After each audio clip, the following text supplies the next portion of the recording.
What's going on, Drinking Buddies? Brand new podcast coming right at you, but you know what we got to do first? We got to talk about those things that generate a little revenue. First and foremost, we are brought to you by the Patreon at patreon.com/Matt Slayer. You know you can support this show for as little as $3 a month.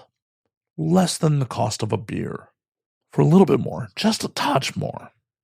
You can get this audio ad-free, you can get the video versions early, you can get some bonus content, all sorts of stuff on the Patreon. So please, come help support the show at patreon.com/Matt Slayer. We are also brought to you by the merch store at anwd.net/merch. Get yourself a rad hat, an awesome t-shirt, support the show, show the world that you're one of my drinking buddies at anwd.net/merch. Some new designs should be coming down the pipe real soon. One-man operation, so you know how it goes sometimes. But be sure to check out the merch store at anwd.net/merch. We are also brought to you this week by our friends at Casa Anika. Casa Anika is a wellness brand. Yeah, we're going to say wellness brand for monetization purposes. The kind of wellness that vibrates and lubricates, if you get my gist.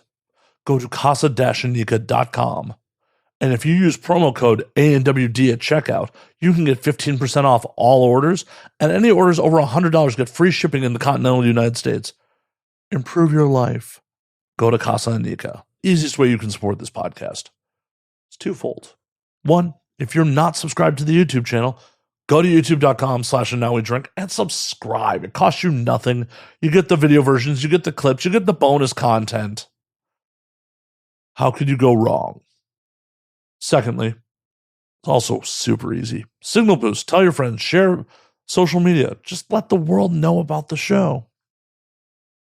Appreciate the hell out of all you drinking buddies. Let's get on with it. My guest this week is the one, the only, Stevie Moon. I mean, we get deep on this one. Stevie and I talk about a lot of realities from behind the scenes of the industry. Chronic illness, just, I promise you, it's not a bummer.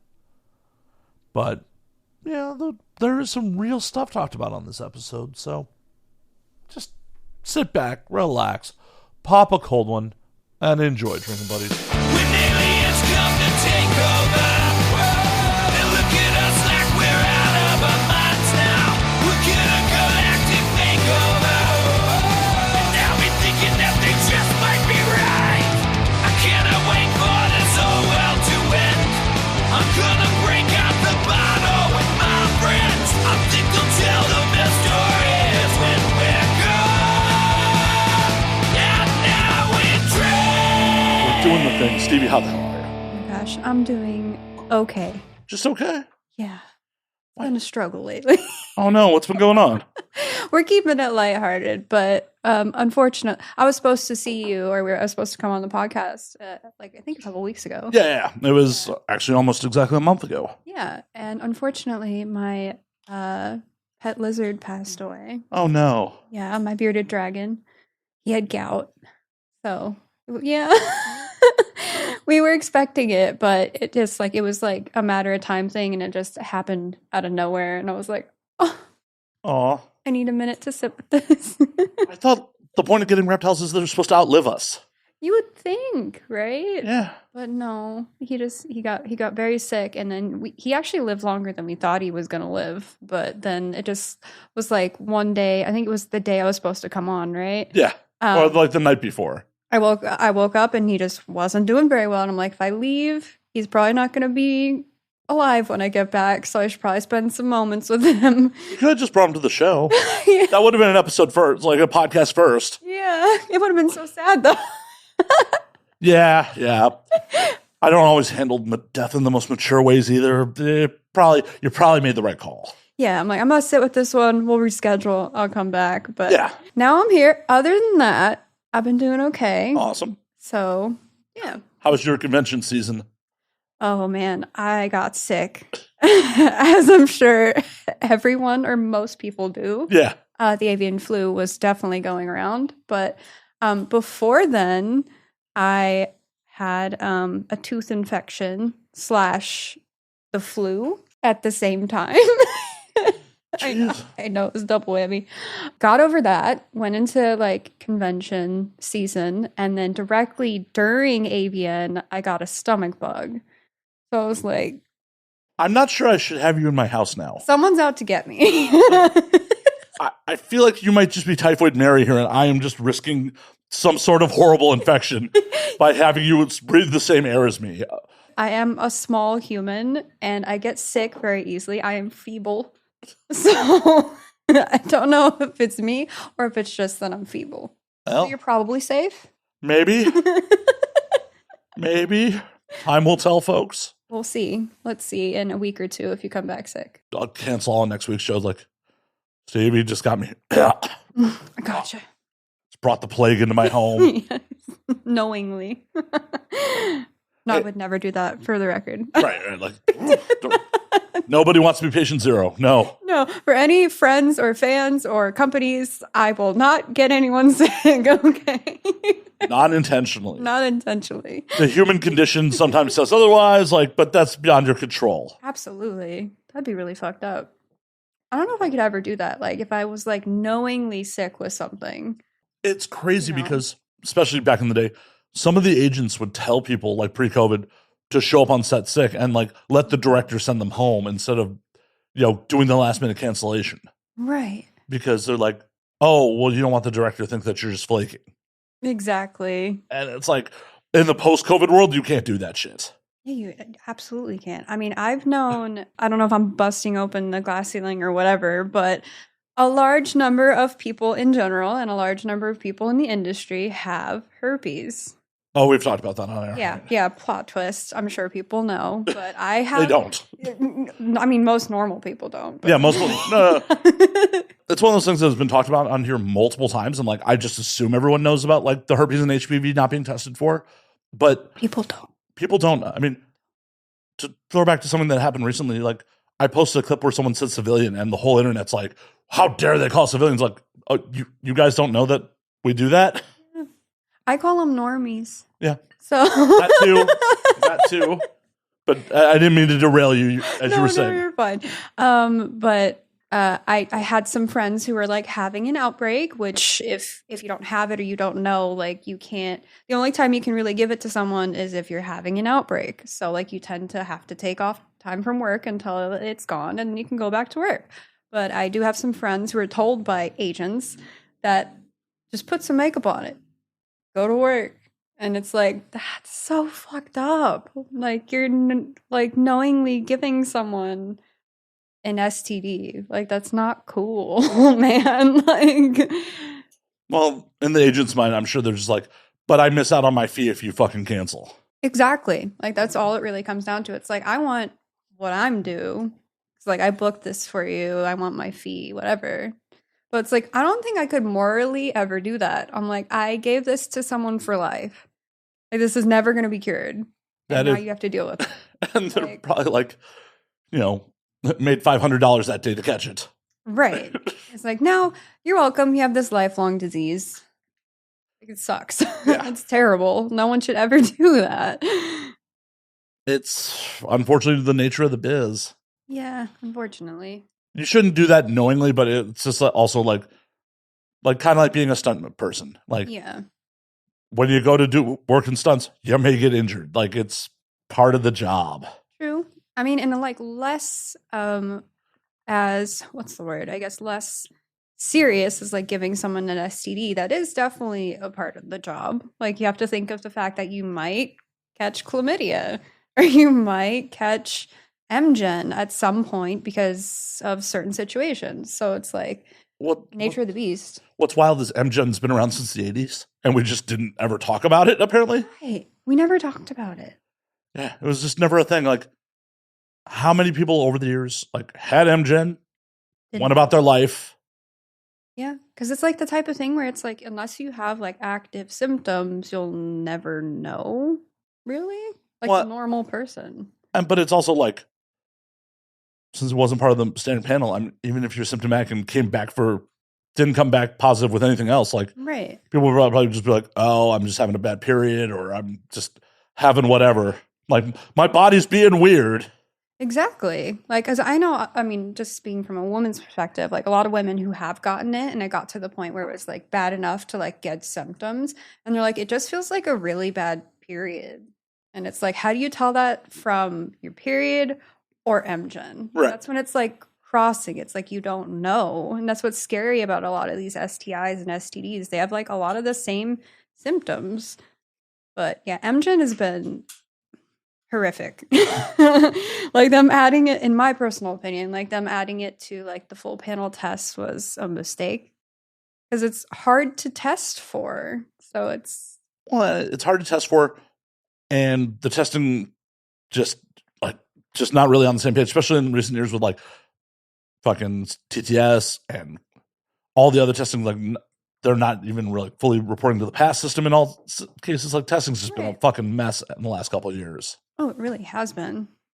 Because I know, like, specifically with the MGen thing, I have a lot of friends where they just, like, I feel like they haven't quite nailed down how to properly test for it. So, like, specifically, if I'm talking about my partner who's also in the industry, he keeps getting false positives. I have never once tested positive for it, and we have a regular sex life. So you would think, plot twist, right? If he has it, I would probably have it too, but I have never come back positive. So it's like, there's obviously something incorrect here. Definitely. Yeah. There was even one time he was so upset.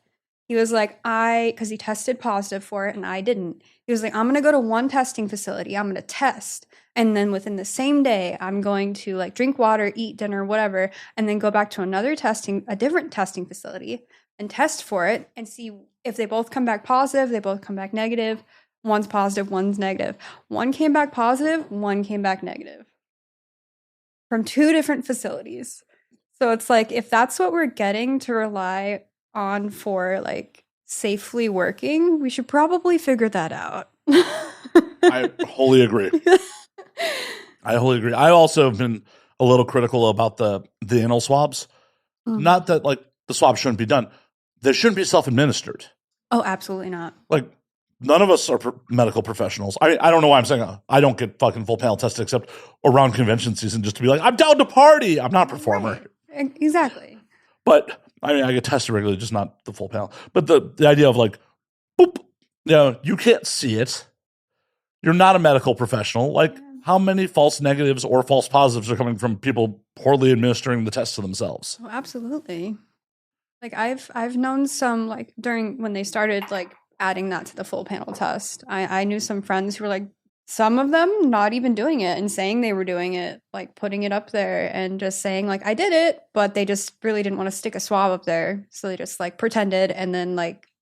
That's horrible. Here's your sample, which is fucked. Yeah. I am no longer friends with those people anymore. But, and I know people who are doing it completely wrong, like not sticking the swab in far enough, not doing enough circles, like whatever the case may be. But like, it's just there's too much room for inaccuracies. So it's like, I definitely agree with you. I feel like someone else should be doing it. Like, and I feel bad because no one at TTS is being paid enough to like swab everyone's asshole. But that's true.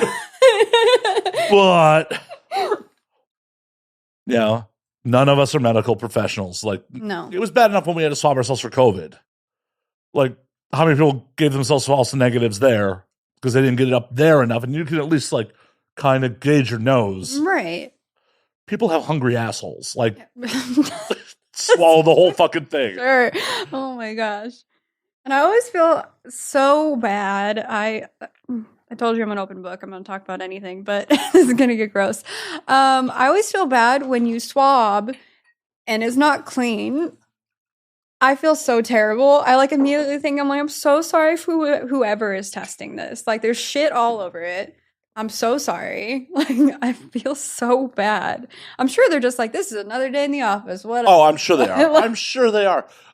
It could be a lot worse. It could be like legit stool samples. I've had digestive issues in my life, and like, I've had to give like legit stool samples before, and it was like, put this little bowl in the bowl, catch a shit, and then take a little spoon and spoon it out of the bowl into the testing cup. For real? For real. Oh my God. And then here's a testing cup of my shit. Enjoy.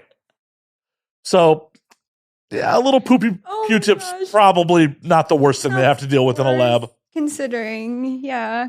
Actually, now that I think about it, I have never had to do that before. It sounds like a lot of fun. Tons. But I have known my mom had to end up, I think, doing something similar, but she had to keep it in the fridge. I don't know if I was supposed to. Like, I wasn't putting it in the fridge. I'm just like, I'm sealing in the bag, and as soon as I can get this to the doctor, this is going to the doctor. Yeah, like as soon as possible. Right? Like, no, I'm not storing my shit overnight. Like, I'm just, You're taking it. yeah, I did it for like first thing in the morning, scooped, bucket. I'm like, okay, and now I'm driving this to the fucking lab. Yeah. No, I think if I can remember correctly, because I was really young, but she had to collect a few days worth. And she's like, they told me to keep it in the fridge, so don't open these containers, but it was gross. Yeah, it's a little gross. A little weird. I don't want that around my food. You No. know? Like No. No. I don't care if it's like in a container, in a sealed bag, in another sealed bag. No. like nowhere near it. Right. Please. Yeah, it was, Jesus, that had to have been over 10 years. No, that was 20 years ago at this point. Yeah, I was in my 20s, so. Did you end up getting diagnosed with anything? Oh, yeah, I got diagnosed with Crohn's, so. Damn, I'm sorry. Yeah, it's okay. My body hates me. It's fine. I feel that. I've been in remission forever. Like, every once in a while, like, I'll eat something and my body's like, you know you got an autoimmune disease, dog. What are you doing? And it's like, oh, I will be going to the bathroom now. Right now. But it was a mild case I was diagnosed with, and I'm like, in retrospect, I'm like, I'd hate to think what a serious case was. Right. Considering like what you're dealing with. Yeah, like it was bad because there'd just be like times it was like, oh, I just need to go shit now, like Right. extreme pain now, and then when it came out, it was like, oh, it feels like I am shitting like fucking pebbles. Like, Oh my god. it'd be a solid thing, but like the tech, it's just like, Just hurt. yeah, it just pain, like, welcome to the podcast, folks. Like, Yes. you're like, oh, Stevie's gonna be all cute and fun, and like, we're just breaking out with painful shits like 10 minutes into the show. Yeah, you know, we're talking about how testing standards should be better and painful poops. And if you're furiously beating off to this, more power to you. Yeah. Don't know what you expected. I mean, if they're my regular audience, they're like, yeah, this is par for the fucking course. But they're here for just you. They're like, but the last interview, she got naked 3 minutes in. Yeah. Like, she was spread eagle 3 minutes into the interview. Like, what's happening here? She's keeping her clothes on and talking about poop. Sorry, kids. Sorry, kids. Much more of this to come. Yes, definitely. I was actually going to talk about pee next. So stick around for that. We're going to catch all the fluids. All the fluids on this episode. All of them. The all fluid spectacular, and now we drink. There you go. That's Cheers, by the way. the title. Cheers. And that's it. Cutscene. Real short episode.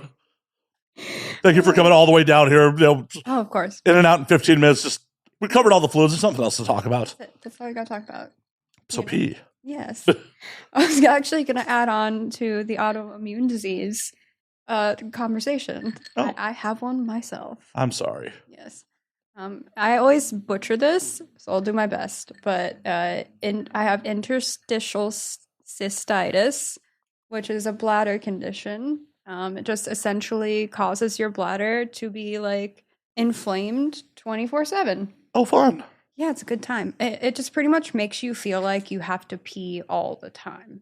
So like when you have like a really full bladder, you just feel like that a lot. So we're just constantly running to the bathroom to. Yes, even though like you don't have to pee. Like you'll like, for instance, go sit down. Like I really have to pee. Like this feels like the most full bladder I've ever had in my entire life. This is like a little dribble. That's it. Do you ever accidentally pee yourself over it sometimes? I have. Yes. Because it's like, it feels like you really have to go, but there's like, just due to like the bladder condition, you don't. How I actually discovered I had it was I kept going to the doctor thinking I had UTIs, which is like an infection in your urethra and in your bladder and stuff. It was just very painful. I had to pee 24/7. Sometimes there was even blood. I'm like, I'm going to go to the doctor. And then like the first couple times they prescribed me medication, it would go away for like a month and then come back. I'm like, what is going on? And then I finally saw, can't think of the name right now, but like a bladder specialist. He's like, okay, so we're going to look inside your bladder and see what's going on. And then he looked inside and he's like, sure as shit, you have this autoimmune disease where it's like your bladder's just swollen and inflamed all the time. So luckily, I've been diagnosed for a few years, and like the bouts of it aren't as bad. It's like kind of in remission at this point, but I do get flare ups every now and again, and those aren't fun. Isn't it so much fun when your body's just like, yep, I don't like you, man. I'm gonna fuck you up. Yeah, it feels like it's different. Like it's definitely targeted for sure. It's like, how does my own body not like me? That's what I mean when I'm feeble. I'm just like falling apart. That's miserable. Like, because anything that has to do with your bladder UTI is just fucking miserable. Like, Yeah. the one time I got chlamydia, like, I, being a stubborn dude, thought I had a UTI. I just tried to drown it in cranberry juice. I was just like, I'll be good. I'm just peeing a lot. And like, it didn't, it was like, No. it was uncomfortable to pee, but it didn't like hurt to pee. And I was just pissing all the time. I'm like, oh, I must have got a UTI. I must have got a Right. UTI. Because at the time, like, the only person I was only banging one person. It was established non-monogamous, no big deal. But the Right. rules were we're using condoms with other people. Makes sense. Right. Yeah, apparently that wasn't It wasn't the case. the case. And I wasn't even upset that she gave it to me. It was established non-monogamous. I was just pissed off that she took no ownership in the situation. Oh, I mean, absolutely. Like I would always own up to that. Like, I am so sorry I gave this to you, but I stepped outside the bounds of our boundaries. Right. And I'm a terrible person. I'm sorry. Like, I don't know what to Right, say. like, well, and like we had kind of stopped seeing each other at the, like, it was the last time we hooked up is when it happened. Got you. She was upset with me because like I had moved an ex-girlfriend back in, but I like it was a lot of drama. But I had not actually slept with the ex-girlfriend. She was just staying with She's me. just staying with you. Yeah, Yeah. but she was not happy about that nonetheless. Oh no.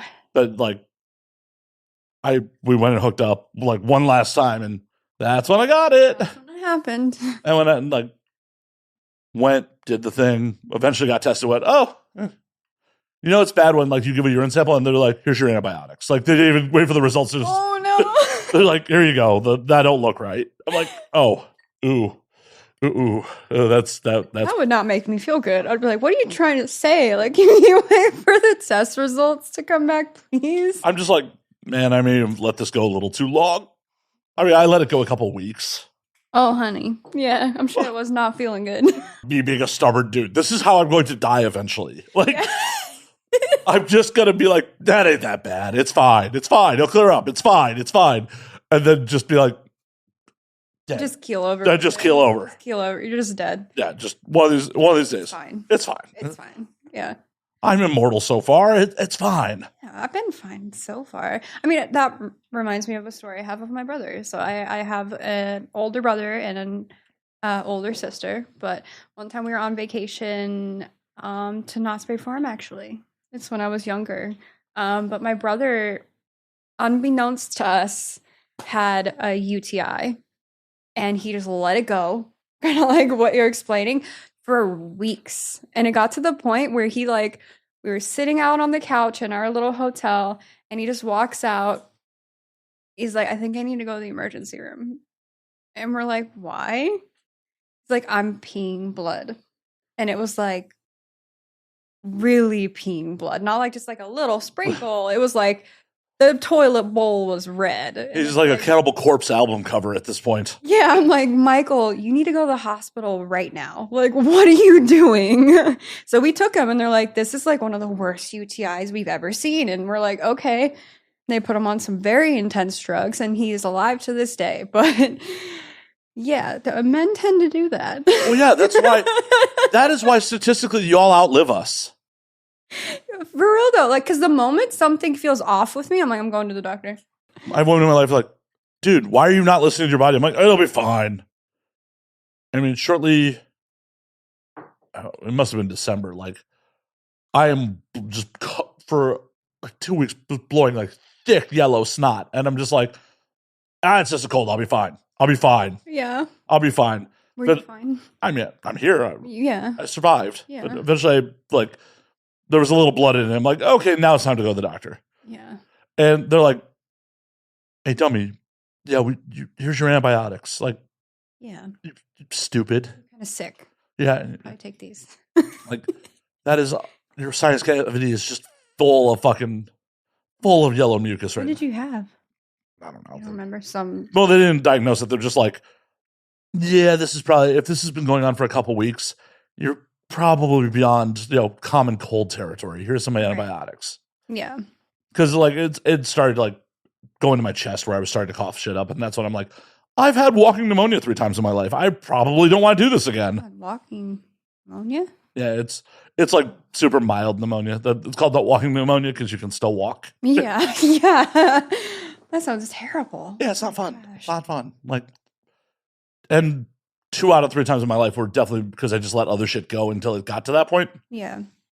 Like one of the one time I got it as an adult was just like showed up to work, coughed up like bloody mucus. I'm like, I'm going home. I should have not even shown up today. Yeah, I shouldn't be here. I shouldn't be here right now. Yeah. But as I said, this is how I die. This is how I'm going. Like, I don't need a fortune teller. It's just going to be something that I let slide too long. Rip Matt. Yep. We'll see what happens. Either that or some poor woman is just going to be like, dummy, go now. Yeah. I can hope so. I hope so too. Yeah. But, chances are it will just be me not even saying shit to anybody. Just ignoring it. Yep. Yeah. I'm good.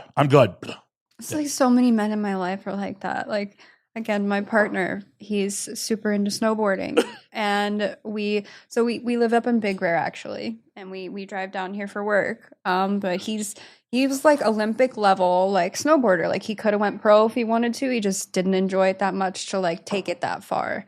So, but recently he was fucking around. There was a lot of powder, like some good snow on the ground, and he was doing flips and shit. And he took a jump, and when he came out of the jump, he was still 10 feet from the ground. Oh no. And did not fall well. And we found out like a day or two later that he cracked some ribs.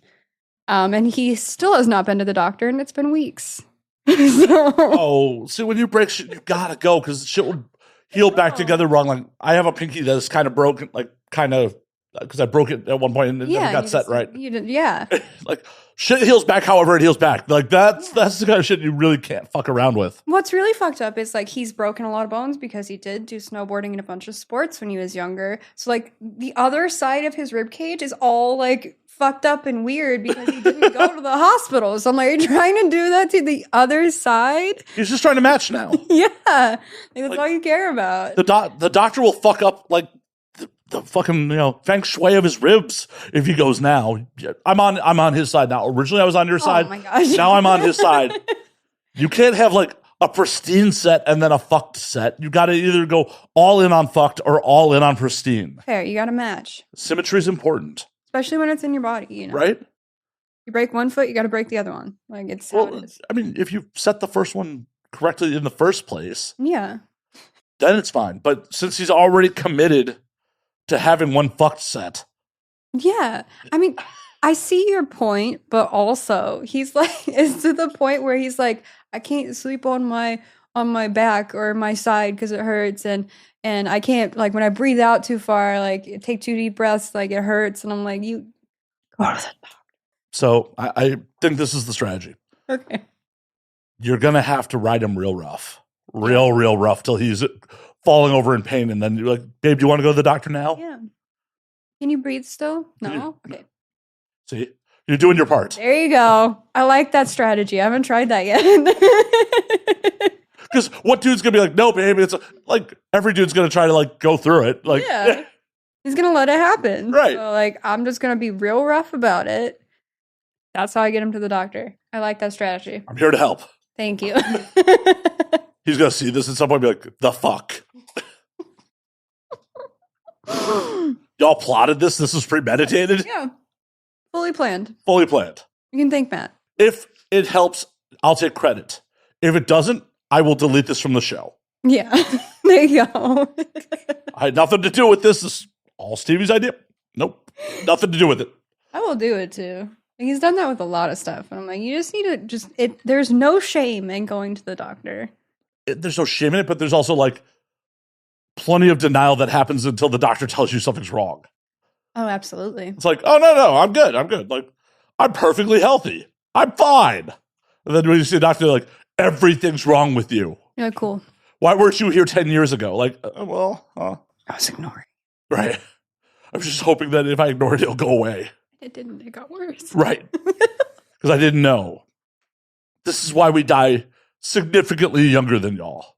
I mean, it makes sense. You just gotta listen to more women. That's all. I regularly do. I had someone absolutely yell at me when I was like, I'm finally going to the fucking doctor. She's like, what's wrong with you? Why weren't, look, fuck, Matt. You should have went a while ago. You're a 42-year-old, at the time, a 42-year-old man. How the fuck are you letting this, it's worked this long? I mean, hell, even with the Crohn's thing, I put that off. Like, I had a couple months of, like, bloody, painful shits before I'm like, I should see a doctor. Yeah. I'm like, oh, this will clear up. Like, bloody, painful every time. I'm like, oh, you'll be fine. Probably go. Yeah. And finally went, but it was really late. Yeah. Oh, man. Yeah, I'm just like, I'm too much of, I'm probably going to butcher this word. It's when you're like, Hypochondriac? Hypochondriac. I have a little bit of that because I've been sick so much in my life that immediately when something's wrong and I'm noticing it's wrong for like a little bit of time, I'm going to Google it. I'm going to figure it out. So like every single time I've had something wrong with me, I've had chronic bronchitis. I've had acute tonsillitis or chronic tonsillitis that didn't go away. I have the interstitial cystitis. I've diagnosed that before I've gone to the doctor every time because I need to know. Oh, you got WebMD, just like fucking, the minute you type web, it just WebMD pops up for you. Yeah, it really does.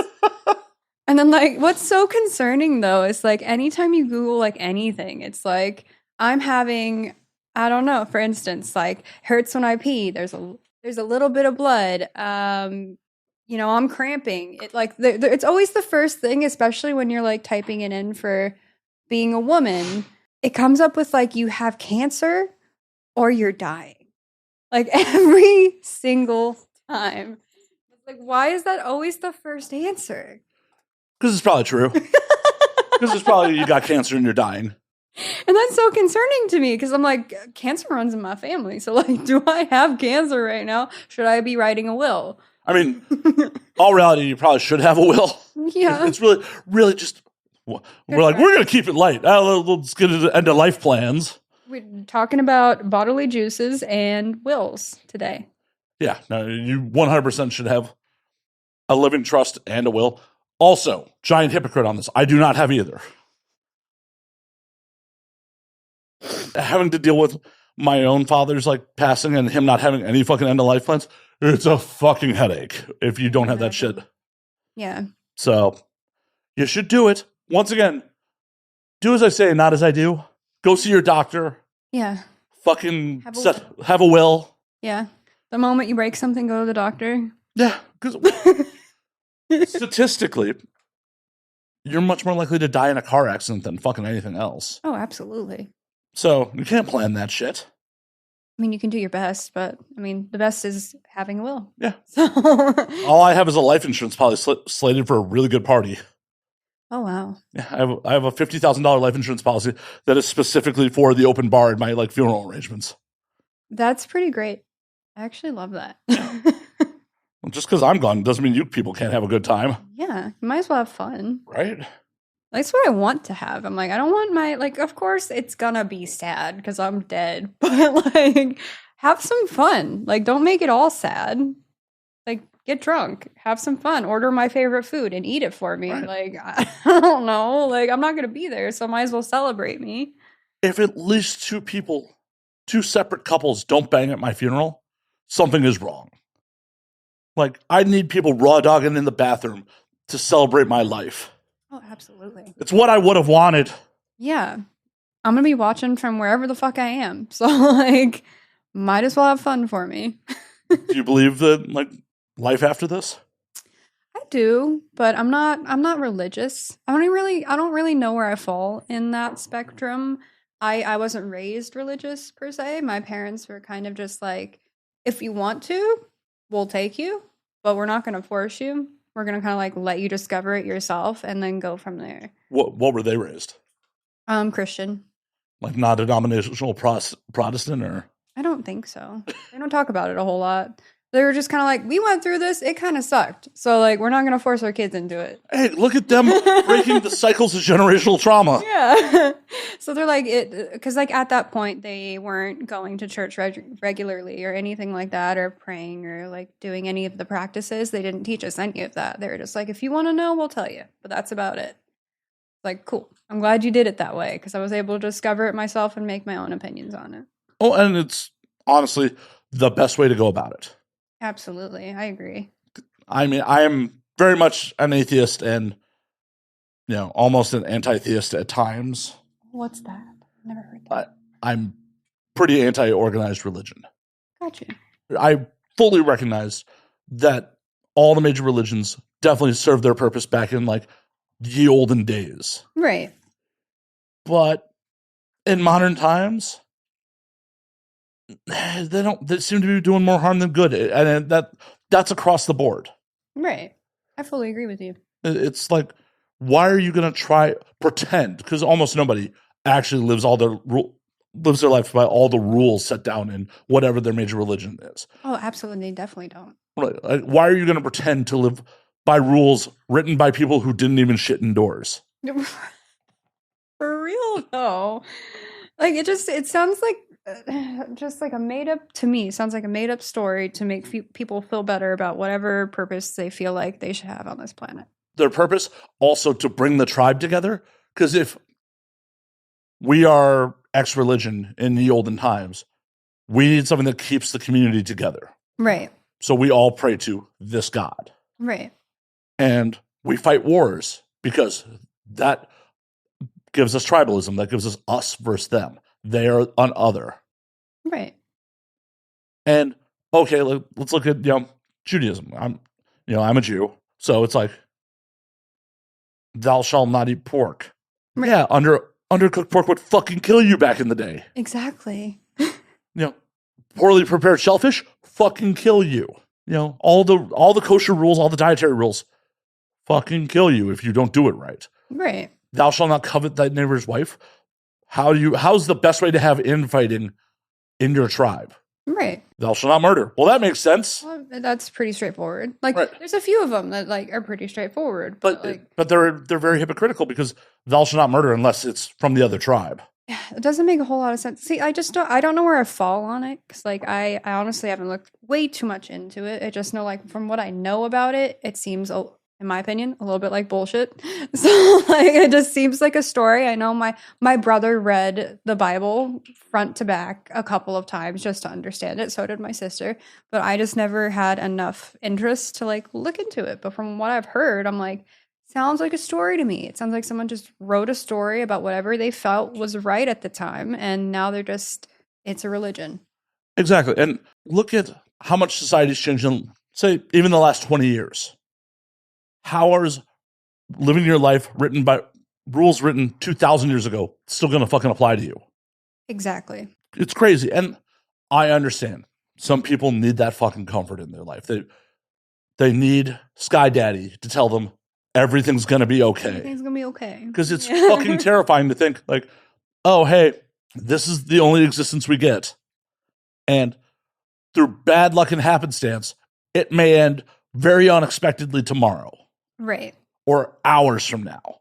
Right. Or you might live a completely happy, long life until you're the age of 80. Right. It's hard to say. And that's terrifying in its own right. Like, my grandparents made it to their late 90s. And in the later years, they're like, all our friends are dead. Nobody wants to spend, time with us because we're so old. It's just like. So sad. Yeah. Why would I want to live that? Like, I've jokingly said with my partner many times, because we have a very dark sense of humor. We're like, suicide pact, like 60, maybe. So, like, we just don't want to go that much further. Like, I don't, like, as of right now, don't have plans for kids. I have dogs. I want to have other animals. But, like, other than that, I don't want to go that long. Like, I really don't. For me, it's all about quality of life. If they improve medical technology, if I can get the magic stem cells and, like, be fucking killing it at 80, sure. Why not? I mean, I don't want children. Actually, I can't have children. I had a fucking vasectomy. So, yeah. It was the move. It was the move. It seems like the move. It is. Nowadays, for sure. It is. Especially with, that's a whole nother topic, but like the quality of life nowadays and the planet and its state of existence, I would not feel good bringing any kids into it, personally. Well, honestly, I question like why people of our parents' generation brought people in. Like, shit wasn't exactly amazing in the 80s and 90s. It wasn't. And it's like I can speak from my parents specifically, like they have a lot of unhealed trauma. They pass down to us kids. It's like you could have fixed yourself a little bit more before you popped out some kids at 20, but okay. Well, and that's the problem. A lot of people don't have that self-awareness and don't give it that much thought. Right. Society says you're supposed to pair off and pump out 2.5 children. Mm-hmm. So people a lot of times just go, oh, it'd be so great to have a mini me. What do you think about everything that goes into that? Right. Everything that goes into that is also, there's a very good chance that this person's not going to be anything like you. And they may be a giant asshole. And now you're stuck providing for their well-being because this is the responsibility you took on. Right. And you're going to have to accept that. Right. And you're going to have to raise them not until just the age of 18, but for the rest of their lives, you're going to have to be around for them. So it's like a lot of people don't think about that. No. And a lot of people do a really piss poor job of it. Oh, they absolutely do. And it's one of those things where, like, on one hand, it's like in a utopian society, there'd be some sort of standardized test or some shit that would say, hey, you're going to be a fit parent or not. The problem is in the really real world, that would just be used to discriminate against fucking people. So it just would never work. It would be. So now we're just stuck with a bunch of people who probably shouldn't be parents, being parents, and raising sometimes good people. But a lot of the time, they have a bunch of problems and they can be pretty shitty. Yeah. So. As I often joked before I got the vasectomy, it's like, if I had kids, I'd raise a good artist. That's so funny because I've dated a lot of artists, so I know what you mean by that. Oh, yeah. Anyone with a working brain cell should understand how that works. My partner is going to take offense to that because he's an artist. And how good was his childhood? Was Not it that good. Case closed. I rest my case, Your Honor. Thank you. Thank you. This is a jab at you, Lucky, 1000%. I love you. I didn't intend it as such. You'll laugh about it, I hope. I hope so, too. But he's like, you're never going on that podcast again. I mean, he's welcome to come on here, too. I mean, he's a performer. Yeah. Like, I told him he could come with me today. Yeah. He's hanging out with his agent at the moment. Yeah. It's okay. I definitely would have like poked him in the ribs a bunch. Like, just. Yeah, after I told you, you would probably just be like, boop, boop, boop, boop. We going to the doctor yet? What about now? How about now? Is that hard enough?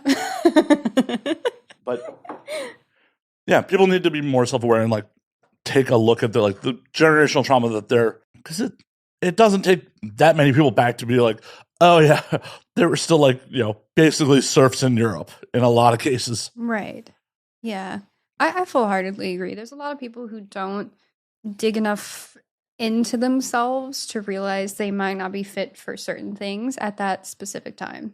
It's like you probably could have worked on yourself a little bit more and then your child wouldn't suffer for it or your partner wouldn't suffer for it, et cetera, et cetera. But a lot of people don't do that. They don't. And the problem is you got to have the kids suffer a little bit. Because growth. I've met some people that are like celebrities, kids that have never wanted anything in their fucking life. Yeah. And they're always the worst people. Oh, absolutely. So it's like, how do you get the right recipe of just the right amount of trauma? Yeah. But supportive enough. Yeah. Where it's like, oh, you're not a wildly fucked up problem for society. Yeah. Just a little bit of character. Yeah. A little bit of seasoning. A little bit of seasoning. Understand, like, people can say no to you. And you're not entitled to everything. Right. It's okay if you need a little bit of therapy. Well, no, everyone needs therapy. Everyone. Yeah. That's for sure. Just a little, a touch. Even if you had a perfect childhood, which no one has a perfect childhood, but even if you had the quote unquote, it was a good childhood, you should still probably have therapy. Definitely, because your parents were flawed human beings because they're human beings. They're not going to be perfect. No. I mean, they can definitely not pass down a buttload of trauma to you, but they're not going to be perfect. Yeah, I mean, it's a sliding scale of definitely shouldn't breed, or probably going to be okay. Mm-hmm.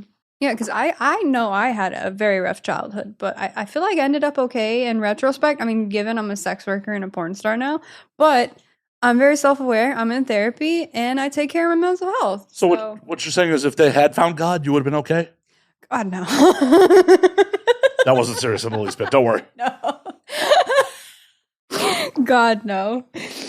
Yeah, probably would have been worse off. But I wouldn't take it back. Like, even though like I had like a not a quote unquote like good childhood, I wouldn't take it back. Well, Like, it made me the person I am today. Exactly. So why would I do that? If it wasn't for the child you had, you wouldn't be sitting here right now. You probably wouldn't be with your partner. Exactly. So like, and I'm pretty happy where I'm at now. Like, I mean, sure, I was sick for 2 weeks and I had a, tooth infection and a bunch of other fuck shit, but like, I'm still pretty happy where I'm at. Like, all things considered, life is pretty good. So Well, those could have just come from your genetics. You could have been like sitting in a beautiful home with your own 2.5 children and been like, fucking toothache. yeah, and it won't go away. And now my gums are infected. Blah, blah, blah. Yep. It's definitely genetics because I keep getting sick. But Thanks, Mom and Dad. yeah, you gave me trauma and my genetics are fucked. Can I have something, please? They're like, oh, you're kind of good looking. There you go. Well, and you got a good sense of humor, so. Yeah, that's true. I let things roll off my back. I don't think that's the worst trait or worst quality. It's definitely not a bad quality. Yeah. And you have the mixed bag of reasonable intelligence, so that's a cursing and a bless. Cursing and a blessing and a curse. I'm going to drink more. Yeah. I know I'm Like working. 45 minutes in, I've had 3 whiskeys. I could talk. You're going. I drink so slow. Well, I would say I drink slow. It's just because I'm talking a lot. It's okay. I, once again, have quite a bit more body weight than you do and do this pretty often. Yeah. I weigh 95 pounds. If I was drinking as much as you were right now, I would be very sloppy. Yeah. But it's definitely a blessing and a curse to like have reasonable intelligence because it's like, oh, dumb pretty people just, can often just breeze right through life. Oh, absolutely. I wonder what it's like. Same.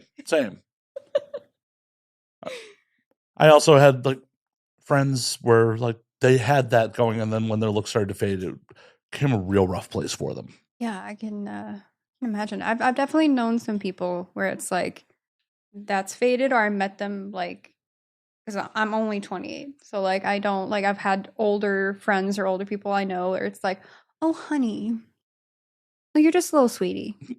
Like there's not much going on up there, is there? But you're real pretty though. They're there.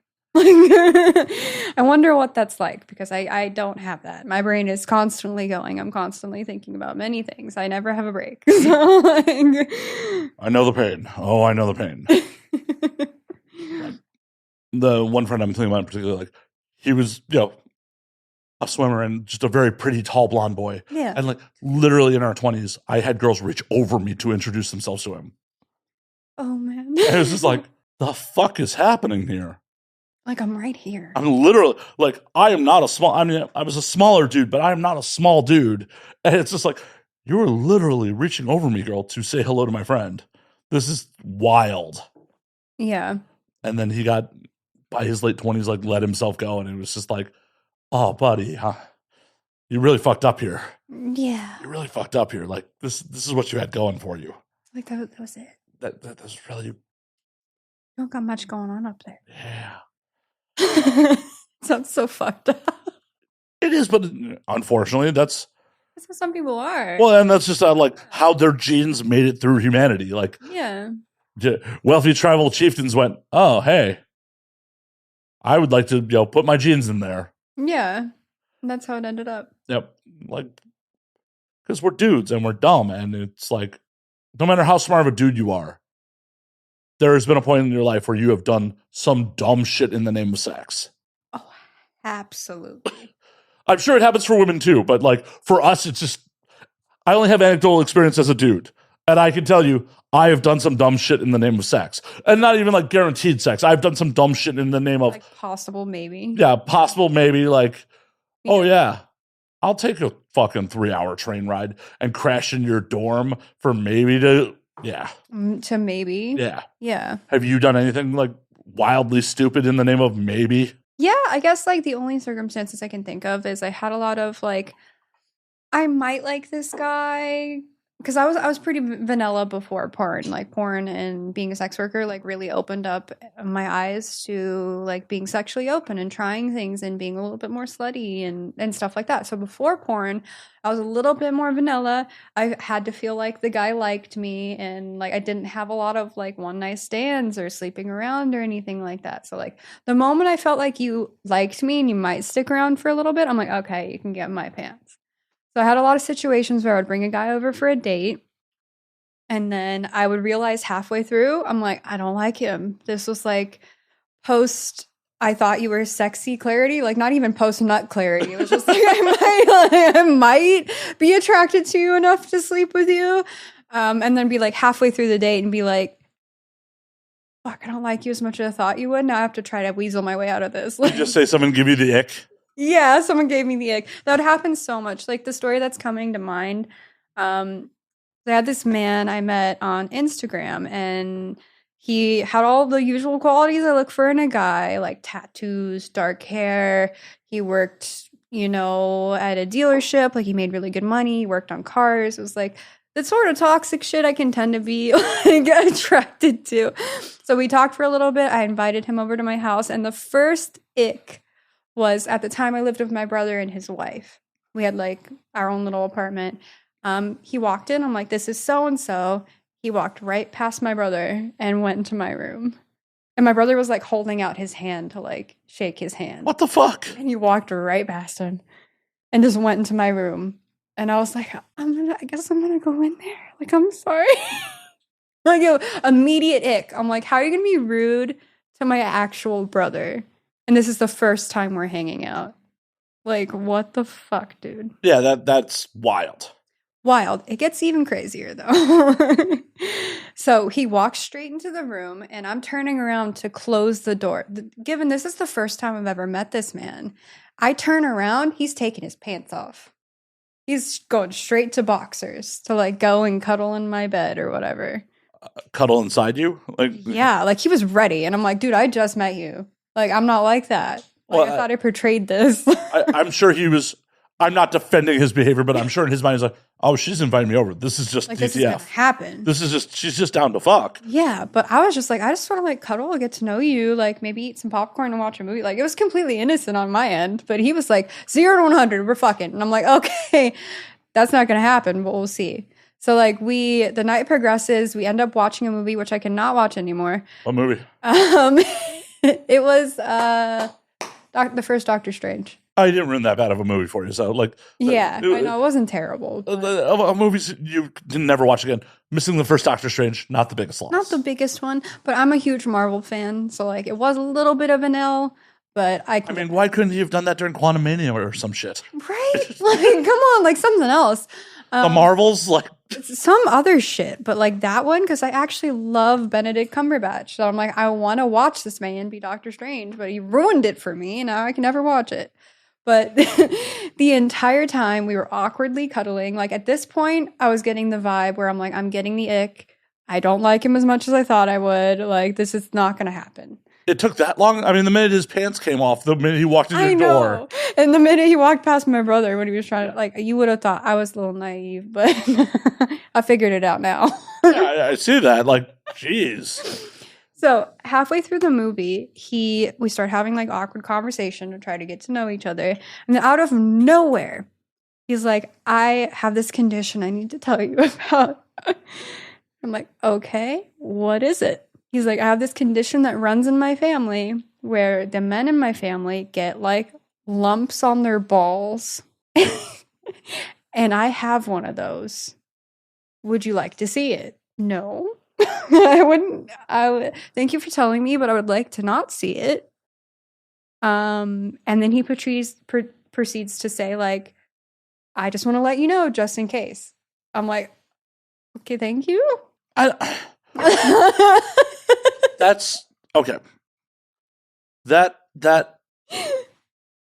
a mind-boggling play on my part. Right. Like, just what? Like, I get being flirty and like trying. That's not flirty. To, like lead towards that, but that wasn't flirty. That was like just telling me about your medical condition. Like Yo, this benign tumor, it gets the panties wet. Yeah.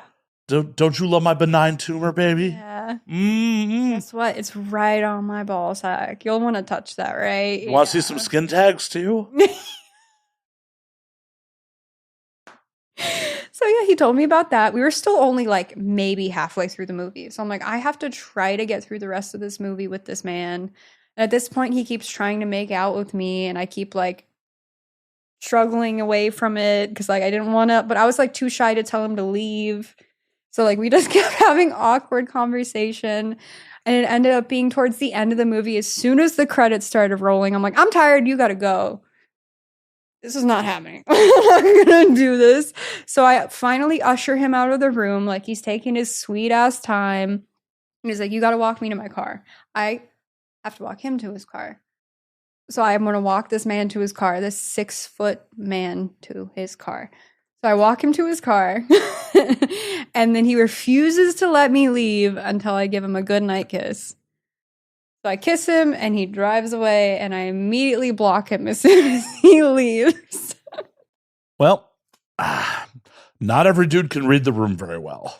No, I have a lot of really bad dates like that. Oh, I'm tell me more, because I'm curious. Like, oh man, yeah, because like there was a point in my life where I was like not confident enough to speak up when I was like uncomfortable. So like I would just stick around with these situations when I knew nothing was going to happen.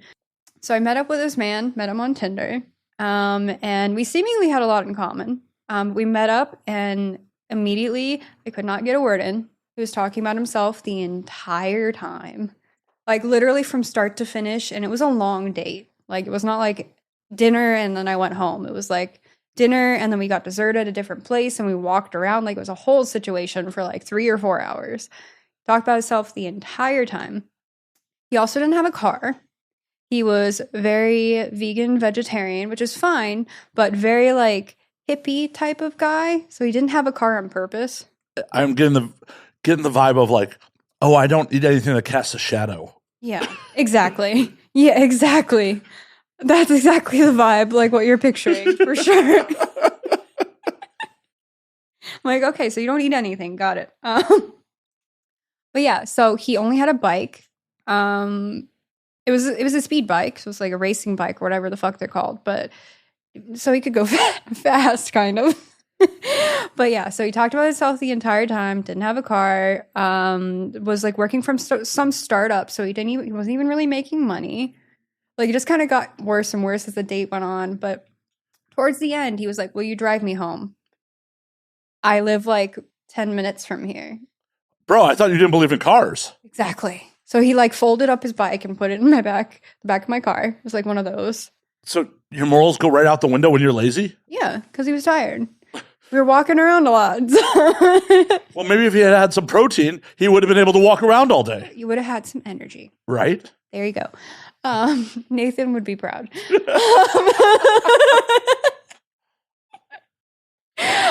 So I ended up driving home because I don't know how to say no. Even though, like, at this point, I was like, I don't want to see this guy again. Like, all he's been doing is talking about himself. Whatever. So we established during the date that he had a new puppy that he just got. And he's like, you want to come meet my puppy? Like, this is like him trying to get me. Oh, I mean, that's the move. That's the move. It did get me, though, because right. I want to see your puppy. Like, I'm not even going to lie. Because honestly, I mean, that is such a brilliant / scummy move. Because do you want to have sex with a woman who doesn't want to see your puppy? No. Right. Like, hey, you want to see my new puppy? No, I'm cool.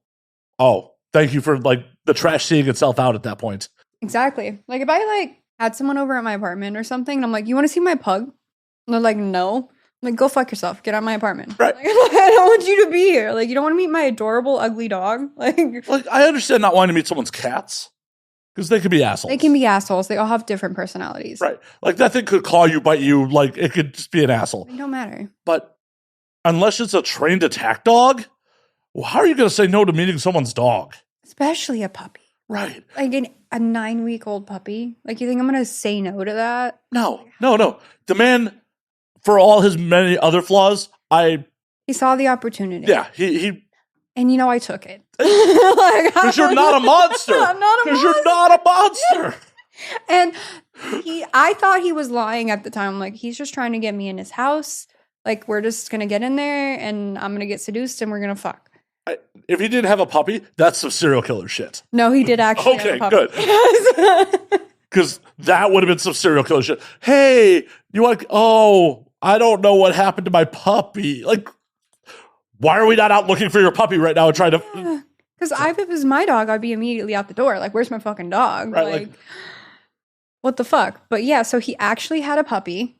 And if you know anything about puppies, if you've had one, they have razor sharp baby teeth. So I was playing with the puppy, trying to get out the door, when the puppy grabs onto my hand and rips my finger open. Ooh. Because it just like they have these razor sharp, super tiny teeth. So it just like effortlessly ripped my finger open. So like I had this like huge gash down my finger. And I didn't want to hurt this guy's feelings or make him feel bad. So as soon as I saw my hand was like gushing blood, I hid it behind my back.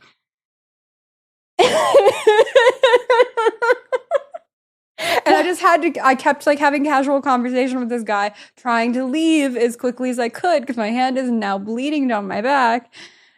Just like, yeah, I'll call you, whatever, text you, blah. I mean, I'm also concerned now that dog's tasted blood, and now it's probably vicious. It's like, ooh, I like that. Like, that tastes good. Right? Like, I don't know how it ended up because I ended up not talking to him again. I mean, the dog probably ate him. Probably. The dog is obviously the superior in that relationship. Yeah, like it was like some fluffy little dog, but he obviously ate him.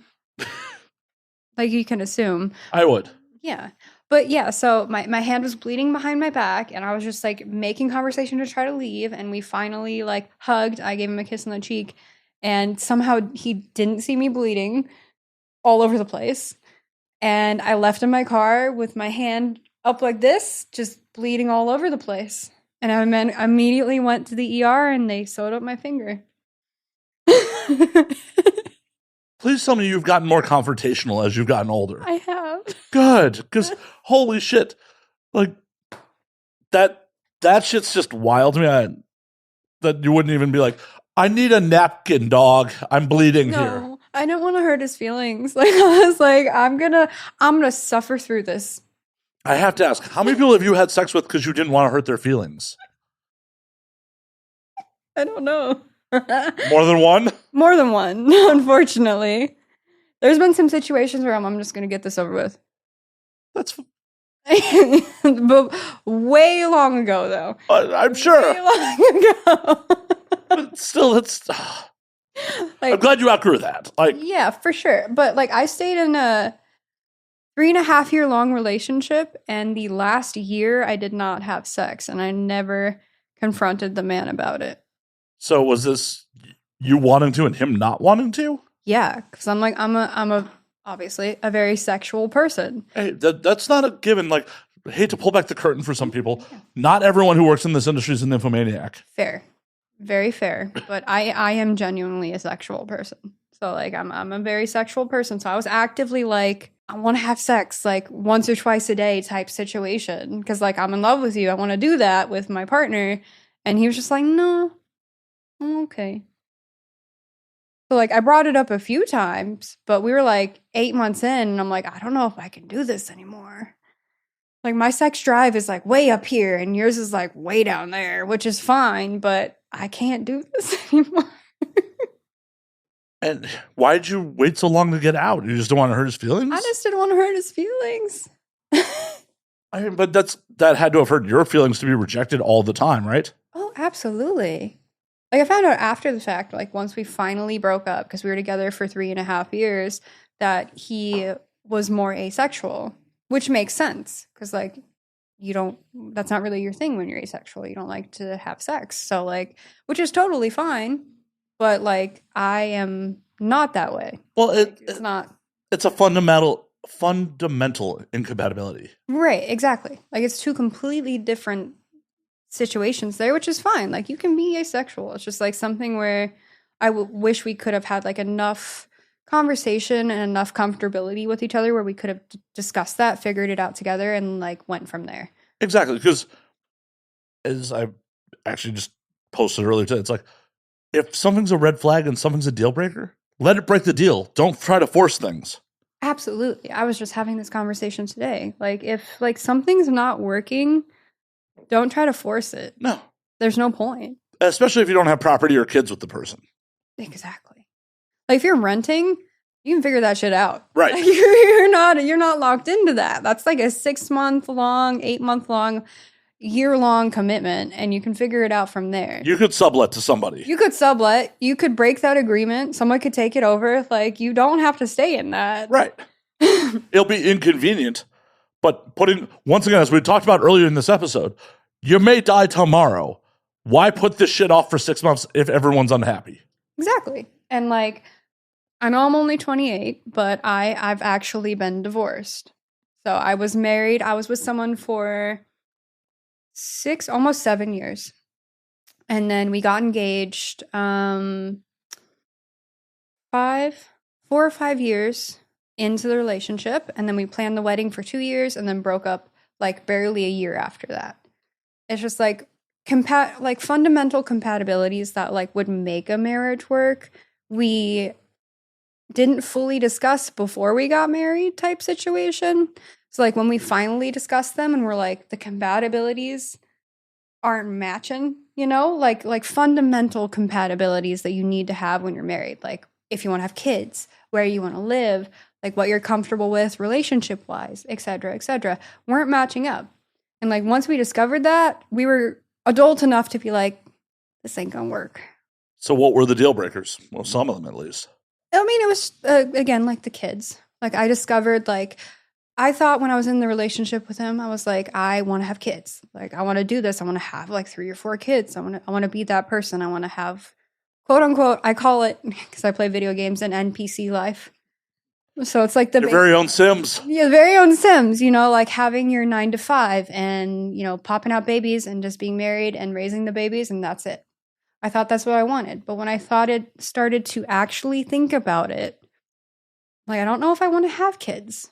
Like, that really fucks up a woman's body. Not enough people talk about postpartum depression. Absolutely. And I already struggle myself with chronic depression. I have since I was 15. So it's like, I can't even imagine what, like, I have this now, like, what that would be like.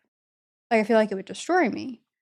Like, I would have that on top of birthing a baby and having to raise the baby and, you know, breastfeed and do all the things and be there consistently while I'm still healing from childbirth. I'm like, that doesn't sound like the life I want. No, and it's probably not the life a lot of people would want if they really consciously thought about it. Like, right. Anecdotally, I'm the youngest, and my mother suffered really bad postpartum depression like after I was born. And my sister's like, yeah, she basically just checked out. Like, she just... That happens to a lot of women. Right. And like, why the fuck don't more people talk about that shit? They should. Right? Like, hey, you're going to do all these things that fundamentally alter your body, your mind, your hormones. Like everything. And you may be doing it with someone you're not going to like in less than a year. Right. I meant your partner, not the kid, but... I mean, both. Possibly both. Possibly both. Yeah. Hopefully the bonding hormones make you at least like the kid. Hopefully, yeah. It's a wild thing to do just because society says, this is what we should do. Should. Like, this is your path. And it's like, when I actually thought about it, like really thought about it, I was like, I don't know if I can do that. Like, not at least now. Because like at that point, I was 25. I'm like, I barely got my life figured out. Like, why do I want to produce another human? Like, right. Like, makes no sense to me. Your brain's only fully formed now. Right. And then now I'm going to be like, let me grow a human, birth it, heal my body while I'm raising said human and working. Like, because at that point, I wasn't in porn yet. So it's like I was working a 9 to 5. So it's like that just didn't seem plausible. And it's like which is totally fine. Like, he wanted babies and like that's totally okay. But then like there was other things. Like, I discovered a 9 to 5, like a typical 9 to 5 wasn't quite what fit what I wanted. Like, I wanted that freedom to be like, travel if I want, take as much time off as I want, go do whatever I wanted to do. And like, that didn't quite fit with like what his life plan was. Like, these are certain things we didn't talk about before we got married. What was his life plan? He wanted, I mean, I have all the love for him, but he wanted the like stereotypical, more so like housewife situation. Like he wanted me to get married, have the babies, you know, still work a 9 to 5. I mean, that's not even housewife, but he wanted me to like do all the housewife type duties, have the babies, and work. And be a dual income. And be a dual income. So it's like that didn't fit with what I wanted. Like that was too much. It I think that'd is. be too much for a lot of people. And a lot of people do it anyways. And I was not willing to do that. Good on you. Good on you. First and foremost, just good on you. And that's one of the things that like a lot of people don't seem to realize about anyone who's in this industry. For the most part, we're people who have decided that like society's fucking judgment doesn't matter. Right. On one hand, we need a lot of people who are A-okay with what society's judgment says. Otherwise, no one's going to deliver my pizza. Right. And I still want that. Right. I'm selfish. I definitely still want that. Like, I don't need society to break down because if all of us decide that we're not doing this, society will break down. Yeah, it'll fall apart. And like, I still want my pizza. I still want my burger. Right. But also, I just don't want that for me. right, me specifically, I really don't want that. And then, Oh, wow. That really makes it sound like horrible people were like, yeah, we could delegate all you to NPC them. yeah, it's fine if you do it. I won't do it. I can't do that shit. It makes me so sad. Like, nothing personally, but like, I can see, you know, other people do it. And I'm like, I see what you're seeing out of that, but I can't. Like, Well, and on the flip side of that, I will admit, like, when I worked in 9 to 5, I worked corporate America and all that shit. It's like right, the stability of that shit. is great. The ability to, when I'm off the clock, this is no longer my fucking problem. I get to actually fully enjoy my life. Right. You know, us as, especially in the modern age of porn, we're content creators. We don't get that. Right. Like, how many promotional tweets and Instagram posts did you have to put out today while thinking about, like, what am I going to say on this podcast? And then, do I have a scene tomorrow? Do I have a collab tomorrow? Right. It's, even when you have days off, you don't have days off. Yeah. It's never ending. Right. Every day is always work. And when you're giving yourself an off day, it's not an off day. Like, you're still thinking about what you have to do for work because it's all you. Like, you don't have a chance to take a break, per se. Oh, I agree. I don't know about you, but for me, tell me if this is what you experienced as well. Absolutely. But like when I do, you know, just burn out and like force myself to take an off day, I feel guilty about it, like when I get back to work. Absolutely. Absolutely. Like, whenever I take my off days, like, it's usually like doing, you know, what I would usually do on a normal day when I'm like done with work or whatever, like playing video games, reading, going snowboarding, etc., etc. But like, if I just do that, I don't do anything else, I feel so guilty. I'm like, I am lazy. I need to get on, you know, I need to make a tweet. I need to do this. I need to do that. I need to take pictures. Like, it's the guilt is unbelievable. Like, it really makes you feel terrible. It 100% does. And like, that's one thing that people that live in the 9 to 5 world will never fucking grasp. Yeah. Because they're just allowed to just go the fuck home and do whatever their little hearts desire. Wash their hands clean and that's it. Yeah. Be fucking irritated if their boss bothers them on their off time. Yeah. We don't get that No. because we are the boss. Yep. Oh, well, but I still wouldn't trade it for anything, though. Oh, I'm here by choice. Like, Yeah. Like, the stress is, in my mind, more worth it. Because, like, at the end of the day, I am able to fully pay my bills. And I'm living somewhere where I can pay and I can pay all my bills and I can still have fun when I need to. Sure, is it like there's other things going on in my brain, like what I need to do tomorrow or what picture sets I need to take, who I need to reach out to, but it's worth it to me. It's more worth it than a 9 to 5. oh, I agree. I wholeheartedly agree. I just, for myself, I wish someone had been there to be like, by the way, this is how it's going to be. Absolutely.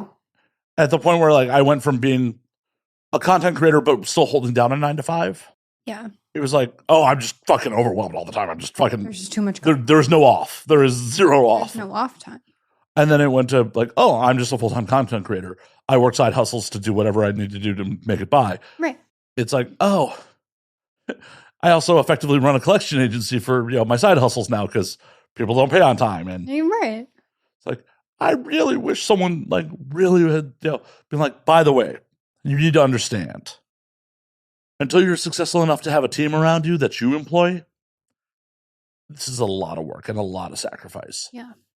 Because you're doing all the jobs. Like, you're the manager, you're the content creator, you're the editor, you're the promotion person. Like, you're everything in one. So, like, it's people don't think about that. Because, like, I was actually in the same shoes you were. For a long time, I was actually working for TikTok. So I Sorry. did. I know. When I tell people that, I either get, if you know what I'm talking about, you're either like, I'm so sorry, or you're like, that's so cool. Depending on what you know, and the I'm so sorry is definitely the right answer. Oh no, if it was so cool, you'd still be doing it. Yeah, I was a content moderator too. Oh yeah, no, that's the job that Facebook farms out to third world countries to traumatize people in other parts of the world so they don't have to look at them when they have to fucking get therapy for the shit they see. Right. So like I did that, which people who don't know what it is, it's exactly what it sounds like. So like the TikTok videos you upload, I have to watch every single one of them, which if you can imagine, they're not always pleasant. So oh my God, there's horrible people on the internet? yes, I saw all the worst things you can imagine, which luckily I have a very strong brain for that stuff. So I'm able to like put it in the right places where it needs to be so it doesn't fuck with me. But I knew many friends and coworkers who quit within the first 2 months of having that job, or who had to go to therapy and are still in therapy. So luckily I was not like that. But when I started in porn and, camming and OnlyFans and stuff, like I was still had a 9 to 5. I was doing TikTok and content moderating. And then whenever I had time, I was doing OnlyFans and porn and whatever. So like going from that type of job that's so polarizing and for most people pretty traumatizing, to also doing sex work, which is also pretty polarizing and can be traumatizing for some people, was a lot. So I totally get where you're coming from. I had to pick one. I'm like, at some point, I'm making enough money at, this sex work stuff to just quit. Like, I can't do both. And I'm not going to quit sex work because I like it. So why, spend a life consuming other people's content that you have to take down versus making your own? Exactly. I'd much rather make my own. And I know I'm not going to traumatize myself from that. So, like... Except for that one really hot scene. No. True. Actually depends. There's been some days on set which were pretty rough, but well, and that's the thing that like every fucking civilian like, oh, that's not working. Like, dog, you've never been on a 16-hour set where like everybody wants to go home. People are sore. People are tired. Just everyone who's on actually everyone on that set is fucking working. Yeah, like it's not what you think it is. Like I've said to a few friends, like I would love to take some like hardcore porn fans, be like, this is what an actual day on set looks like. Do you still think it's sexy? Because it's not what you think it is. Oh, it's not. And I say this to people all the time, like, if production's doing their job right, that's why it looks like it's fun and it's not work. Right. Because they're doing their job correctly. If you could tell that either performer's in discomfort or not having the best time of their life, someone's fucked up. Exactly. They're here to sell you the illusion. That's how you get people that are the creme de la creme of performers. They're the people that every time the camera's rolling, they are looking like they're having the best sex of their life. You may watch, to call back to a super old school performer, you may go back and look at like any Jenna Jameson performance. Right. Jenna looks like she's having the best dick of her life every time she has a scene. Right. You and I know the reality of it. That cannot be possible. No, it's not. Because it's like the reality of it is like most of the time, unless you've been in the industry for a while and you work consistently, you're usually working with someone you've never met. So it's like you don't know how the chemistry is going to be. It's a toss-up. Like you could think that someone who's your exact type in a performer, like you're going to go on set and be like, this is going to be great because it's my exact type. The chemistry is going to be there. It's going to be good. This is going to be a great scene. And everything is mismatched. Doesn't matter. Like, and then it could be the exact opposite. Someone who's not your type at all. Like you would never have sex with them off camera ever. Hits all the marks for you. So like it's random. Like it's hard to tell if it's going to be a good scene. And that's when it comes into being a performer. So when you're like, it's work. This is not for fun. You're just performing. That's all it is. Right. you know? Your job is to make something that is aesthetically pleasing for the end user to get their rocks off to. Exactly. I think a lot of people forget that. Yeah. Oh, no.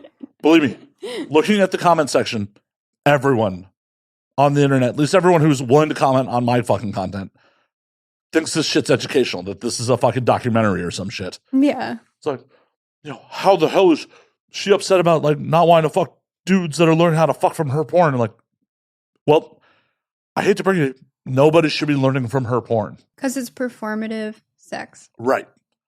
It is not actual sex. No. It is performative.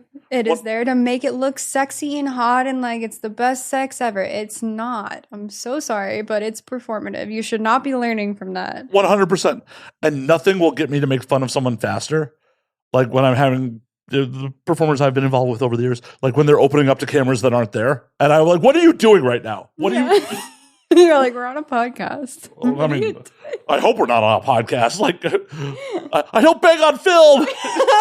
Like, I date people in this industry on occasion. It happens, but it's like, girl, what are you like? We're in my room. There are no cameras here. Like, why are you doing the wide straddle reverse cowgirl right now? Like, is this how? Are you enjoying this? Like, like I have literally stopped mid fucking and be like, are you okay? Like, are you good? Yeah, like you're consenting. Like this is like you're enjoying this. Like this is not performative. Right? Like, are you? I don't understand why you're opening up right now. Like, what is happening? Yeah.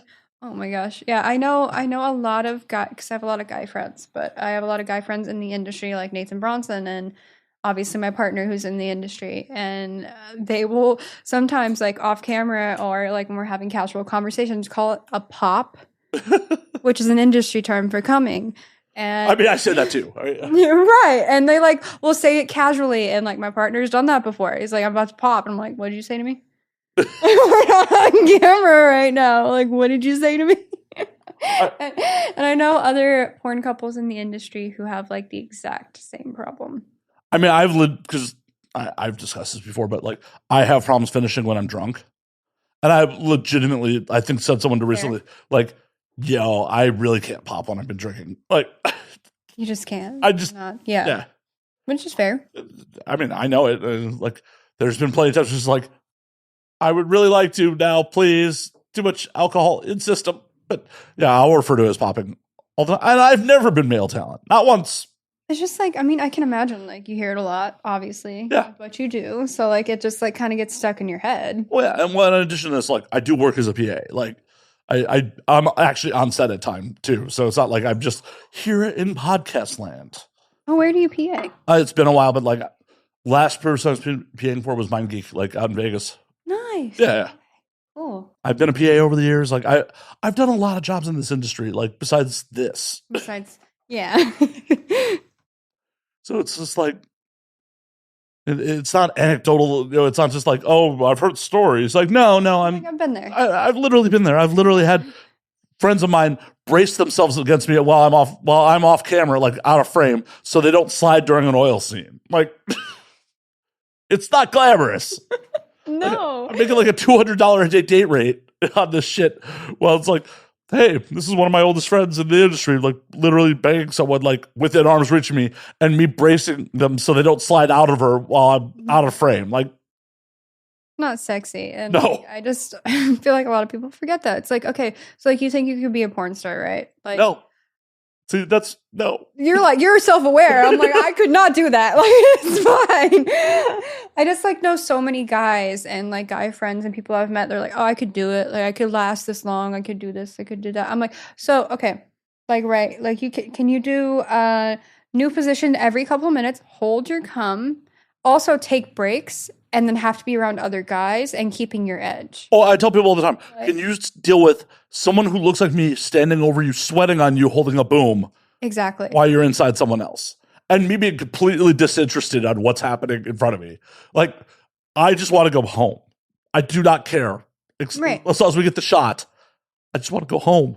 Like, I don't care. I really don't care what you're doing. Yeah, like, this is not sexy to me. I'm not turned on by you. I just want to go home. Yeah. I make a day rate. Faster I get to go home, more money I make per hour. Right. Like, I really don't even want to be here. And like people forget that. They're like, we're also people doing a job. Yeah. Like, this is not fully sex. Like the amount of times we get paired with someone that we're actually attracted to is little to none. Like most of the time, it's a random guy or a random girl you've never met. And you have to fake it. I'm curious, did you meet Lucky on set? We did, yes. Oh, well, kind of. Not really. So we met on a dating app, Okay. but he's the one who got me into porn. Okay. So kind of. Kinda. Okay. Yeah. We met in December of 2021. Nice. Yeah. So I guess met before porn, kind of in porn. Well, you're already camming at that point, right? Yeah. So So, a model. yeah. But yeah, I got into porn in March. So like a couple months later after we met. Nice. But yeah, he was already in porn for a year at that point. I was just curious if it was one of those set romances like, oh shit, the chemistry's here. Yeah. No, it was just a dating app, like right time type of thing. Nothing wrong with it. Yeah. Just kind of like fit. Because like he was, I put in my bio, I was like, I'm an OnlyFans person, I'm a cam person. So like if you have a problem with that, don't message me type thing. Good call on that shit. Yeah. Cause like I've been there, done that. So I'm like, and at the time, I was still with my ex-husband and we were in a polyamorous relationship.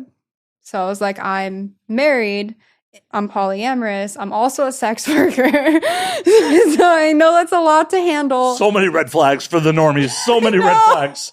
So I'm like, if you can't handle that, don't even message me. Like, it's not worth the time. And then we immediately hit it off. Nice. Yeah. Like, that's so many red flags. Like, I know. It seems like a lot. well, it is. For the average person, that's so, like, if you're inexperienced with being involved with a sex worker, like, the sex worker thing is intimidating first and foremost. Like, no matter what level of sex work you're in, like, what type, Absolutely. it's intimidating. And then you add in polyamory, it's like, oh, and there's a whole nother probably primary partner Yeah. in this. Yeah. So, and a lot of dudes' egos definitely can't handle being the secondary. Oh, absolutely. Like, because you can tell yourself, like, personally, I'm not into polyamory. Like, Right. Which I'm A-okay with non-monogamy, but polyamory I'm not into because, like, the emotional commitment is what I'm looking for somebody. Mm-hmm. It can be a lot. Right. I'm not gonna lie. Like I found in my current relationship. So like with Lucky, we do consider we are polyamorous / open because we have found that, for lack of a better word, we can't find a third or another person or people who like kind of fit with the dynamic we're looking for, like without sounding shallow. What? Not being romantically involved with someone you don't want to be romantically involved with? How the fuck is that shallow? I don't know. So I've come across a lot of people, like specifically who are like open and polyamorous, who like think that if you have specific preferences, that it's like you're being shallow or you're not being like open to situations or What the fuck? Exactly. Like what Like, have you? Like, correct me if I'm wrong, because I'm not polyamorous. I've never been Right. polyamorous.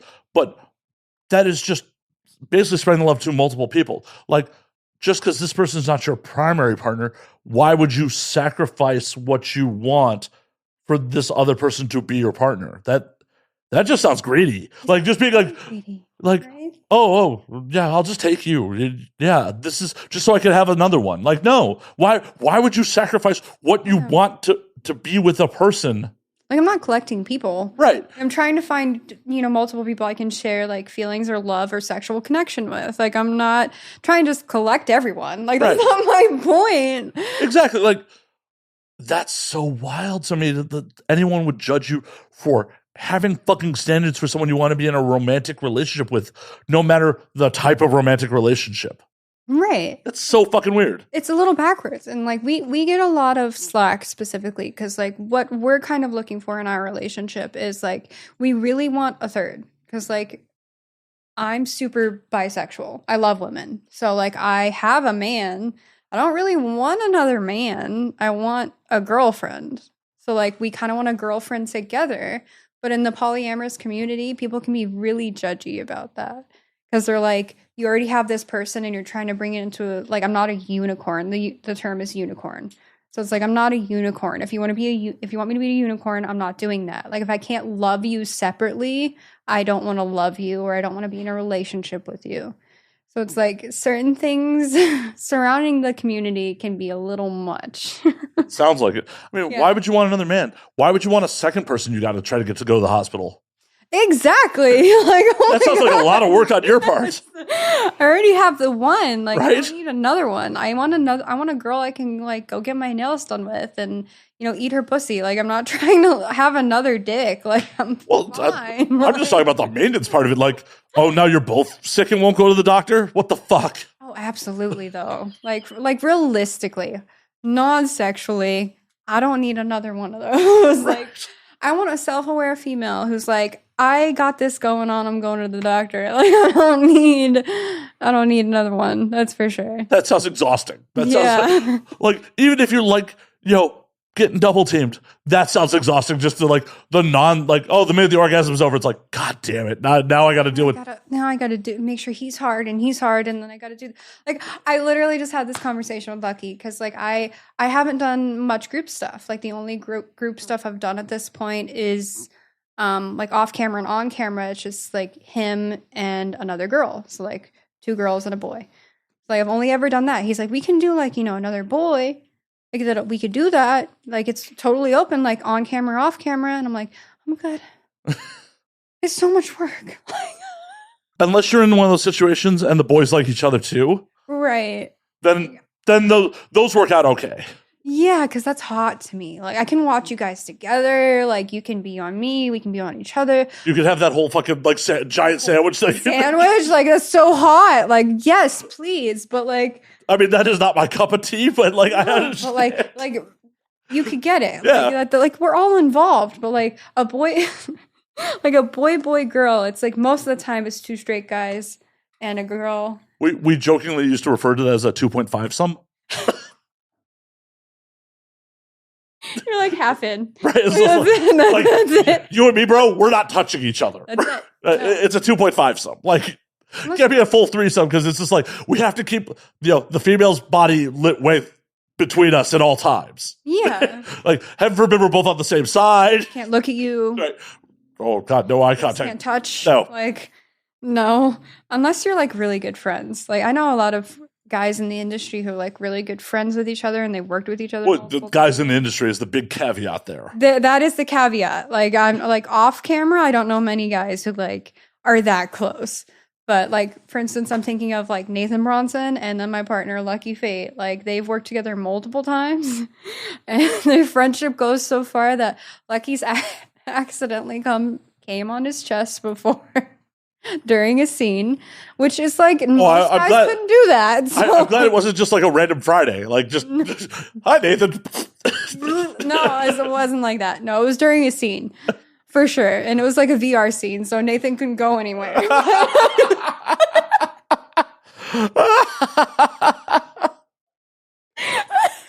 Yeah. Can you imagine? Do you want to be male talent out there? Yeah, you want to be a male talent. Can you handle that?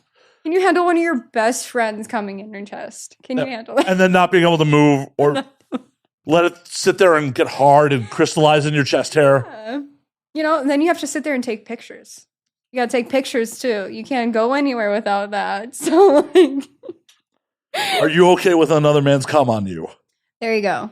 I mean, because at the point where another man's cum is on me, I don't care if we're friends or not. Like, it's another man's cum. It's not arousing to me at all. No, like, I'm immediately soft. If I was a guy, like, I would be immediately soft and be like, how do I keep an edge with this? Yeah. Like, there's no way. Like, doesn't matter how hot the girl is. Like, that's another industry term that not everyone knows.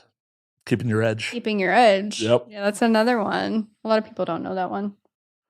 We're just pulling back the curtain on the whole fucking thing. Yeah, that's what you're getting today. Nothing but truce. Well, I mean, that's what we hope for around here. That is what we hope for. But the polyamory thing it sounds exhausting. No matter. It's a lot. Yeah. So like I've definitely discovered like as I've gone more into it, I do lean a little bit more towards like non-monogamy or like being open. Yeah. So like just like having fun with other people. Yeah, and like when I'm in relationships, if it is within the boundaries of the person I'm sleeping with, I have no problems with that. Like, because it's like, why would I be upset if my partner went and got a massage? Exactly. Like, oh, that's a strange person's hands all over you, bringing you physical pleasure. If I'm not bothered by that, why should I be bothered by you getting a no? Yeah. Which I'm not. It's just like when the feelings come into play, that's definitely when it gets a little bit more complicated. Oh, 100%. Like, as I said, like, that's why I'm never looking to do polyamory. It's just like, no. What makes this okay in my world is like, no matter what you're out there doing, you're coming home to me. Right, exactly. Like I don't mind you getting pleasure from other places. Right. Hell, So, if it's really awesome, tell me about it. yeah, tell me about it. Like if it's a hot girl we both find attractive, absolutely let me know. Tell me while you're inside me. Like I would love to know. Like that's how freaky I go. But like I'm the same way. Like it definitely like I'm leaning more on open, but like in this situation where like if we found a person we both like together and we were dating them together, I'm totally fine with that. But like separately is when it gets complicated. Yeah. Like, we've had a lot of situations where just like, for instance, like if he was dating someone separately, like where the person he was seeing didn't quite understand our dynamic. So they tried to like steal him away or they crossed boundaries, et cetera, et cetera. Like it just gets complicated. So it's like the key to polyamory and being open is just communication, and boundaries. 100%. And that's, once again, why I'm okay with open, because it's like, I trust you, my partner, but I don't necessarily trust that motherfucker. Absolutely. I can't trust that they're going to follow whatever we have set up. Right. Like I can trust that you're going to do it, but I can't trust that they're going to do it. Right. And the minute I can't trust that you're going to do it, deuces. Bye. Right. Yeah. Because at the end of the day, all you have is trust. Yeah, absolutely. If you don't have trust in a relationship, why are you there? Exactly. And like that's what a lot of people ask me. They're like, how can you watch, like just outside of the polyamory in the open, like how can you watch your partner be with other people? Because my partner does happen to be a porn star. Like how can you see that all the time? And it's like, well, trust. Yeah, it's trusted also. You of all people have actually been there and you know how unsexy it actually is. Exactly. Like I also have that job. So it's like I have both perspectives. Like I know it's not, most of the time, it's not chemistry and love and feelings and all the stuff you can feel with sex. You can feel with sex, but like it's different. So it's like it's about trust and boundaries and knowing your person's going to do the right thing in the moment. Exactly. As I often like to say, it's like a good male talent. You could be like, go fuck that brick wall. And they're like, I'm going to go fuck that brick wall. No problem. Yeah. That's what makes a good male talent. Absolutely. Like, there's no emotional connection to that brick wall. They were told to go fuck that brick wall. So they're just going to go fuck that brick wall. And that's it. Yeah. It's like a hi, how are you? Nice to meet you. What do you like to do off camera? Do you have any hobbies? You do the on camera stuff after. Nice to meet you. Have a good day. Maybe I'll follow you on social media. Right. That's it. Like that's all it needs to be. Like it doesn't. Could someone get me a water? Exactly. So nice working with you. Yep. Maybe I'll see you again. Maybe a hug. Like yeah, depending. Yeah. Maybe a kiss on the cheek. How it went. Like, Yeah. That's totally fine. But that's definitely what makes a good male talent, in my opinion. Oh, 100%. The boundaries are key. There's a reason I've never, like, my audience has heard this a million times. I've never wanted the job. Like, not once. Before, like, when I was still a civilian, did not want the job. Never once. And more I got into it, like, actually working in the industry, was like, yep, I was right in that decision. Not built for it. Like, I've had sex in public before, and it's just like, oh, I have failed. Like, having sex in public, it, like, fucking good 15 minutes of pushing rope. Wait, sorry. Besides the cover, I just learned that term the other day for the first time. It's so funny. Pushing rope. Yeah. That is so fucking funny. It's accurate. It's so accurate. So accurate. But yeah, pushing rope. Yeah. Just whenever someone asks me, they're like, do you think I could be a male talent? How do I get into the industry? I'm like, could you come on your best friend's chest? Right. Could you do that? Could you keep an edge while, a bunch of men, when you're definitely not attracted to men, are watching you or have a camera over your shoulder? Could you do that? Oh, and are very disinterested in what you're doing. They're not encouraging. They're just there. They're just there. They're not giving you any help. No. So. I've told this story a bunch of times on there, but like one of the days on set for Mind Geek, me and the fucking lighting guy are literally sitting on a couch not less than 10 feet from the scene happening in front of us. And we're both like, man, we got to replace that couch. Like, it is hitting the ground as they're banging. Like, the cushions were so blown out. Yeah. Like, we were much more concerned about the couch than the two beautiful people having sex right in front of us. Right. None of us care. Nobody gives a shit. It's like that one meme. I'm sure, like, I mean, if you're on porn Twitter, like, a lot of people have seen it, but it's like that guy eating, I think it's like a burrito or something, and he's like filming it, and he's like taking a bite. Oh, no, it's a donut. A donut. It's a donut. It's a donut. That is Andy Zane feeding a donut to Tommy Pistol. Yes. I knew it was Tommy Pistol, but I was like, it's a burrito or some. No, it was Andy Zane feeding a donut to Tommy. And that was, believe it or not, a staged shot. That didn't actually happen. Yep. Makes sense. Andy's a friend. He's been on the show. But he's like, yeah, it was staged. That's hilarious. And, fuck, I know who the female talent is in that scene. I'm spacing out who it I feel so bad because we follow each other. Like, whoops. I'll probably remember later. I'm sure. I'm sure when there's less alcohol in my system, we'll be like, oh, yeah, that's who that was. That's who that performer was. But I had a performer I hooked up with recently. I was like, I'm thinking about doing a gangbang. Would you want to be in? I'm like, no, I'm good. She's like, you sure? I'm like, yeah, no. When I say I never wanted the job, I meant it. I meant it. Like, I'm happy to hook up with you again hours after that gangbang if you want to do it. But like, so solid. I'm good. I'm really good. I don't think I could do it. Yeah. Not my cup of tea. No. I have a question for you. You need to pee? Go pee. We are back from bathroom break. Yes. Takes me a while to pee because of my condition.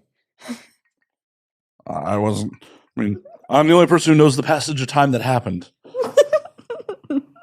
I wasn't going to say anything. No, I was going to. But now that you brought it up, yeah, that was like 20 minutes. I know, it was a while. I'm sorry. I physically felt that I was getting older while you were peeing. It just kind of like dribbles out. You know, it doesn't. There's not a full stream. As long as it's not all over the bathroom floor, I don't care. No, it's in the toilet. You don't have anything to worry about. I wasn't worried either way. I figured you were. Yes, I was standing by the door being like, Stevie, are you okay? Are you dying? Just like, bloop, bloop, bloop. Like, this is going to take hours at this rate. That's what I figured, to be honest.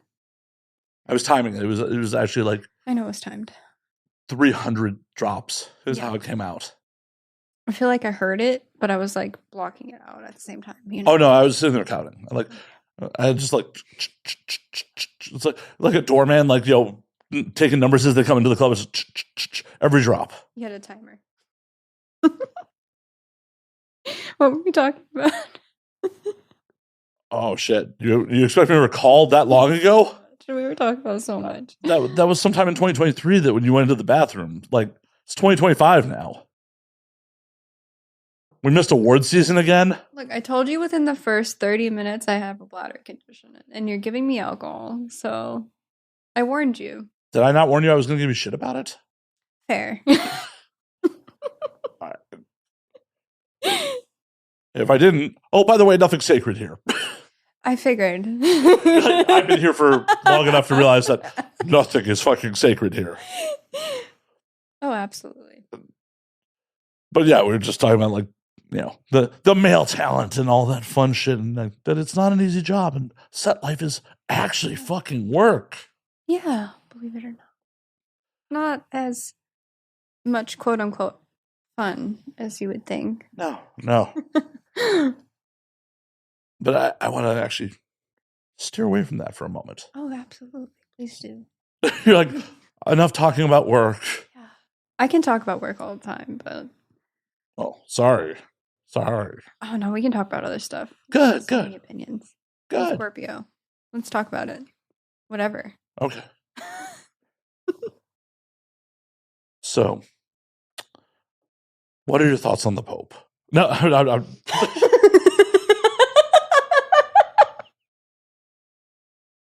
Did you see the immediate disappointment. I was like, really? That's your question? No, I'm not serious about asking you about the fucking Pope.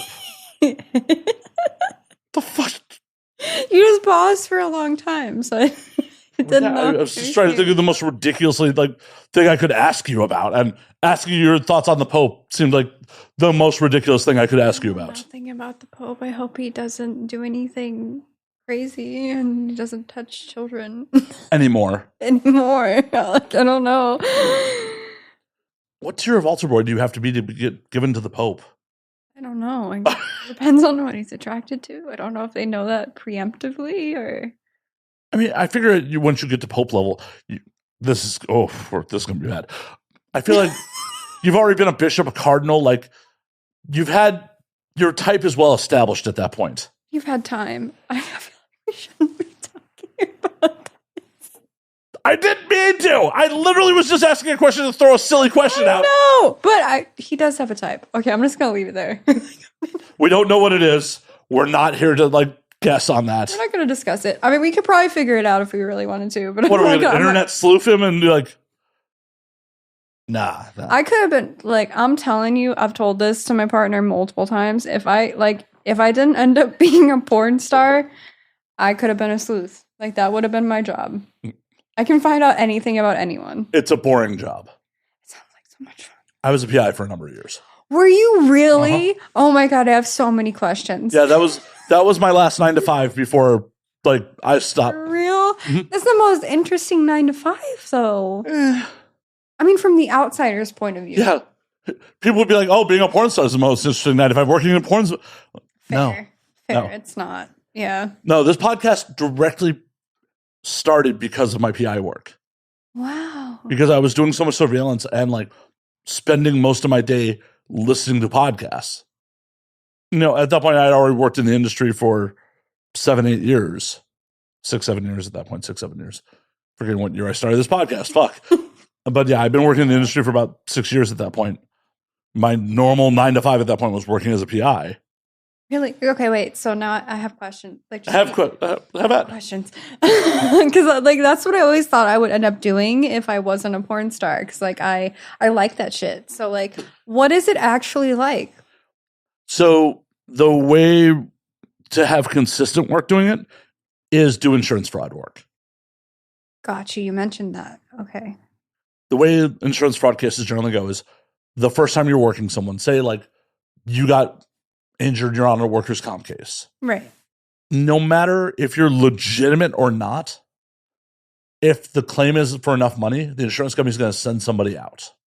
Got you. Because if they can mitigate some of their damages, they will. Okay. So at 6 a.m., I will show up to the residence that is on your insurance paperwork. Okay. My immediate goal, well, actually, I'm skipping a step. Before I leave my house, I will do a dive on your social media. Okay. I will find your Facebook, especially at the time when I was doing it. You could still type someone's number into the search bar on Facebook and get their Facebook account that was tied to that phone number.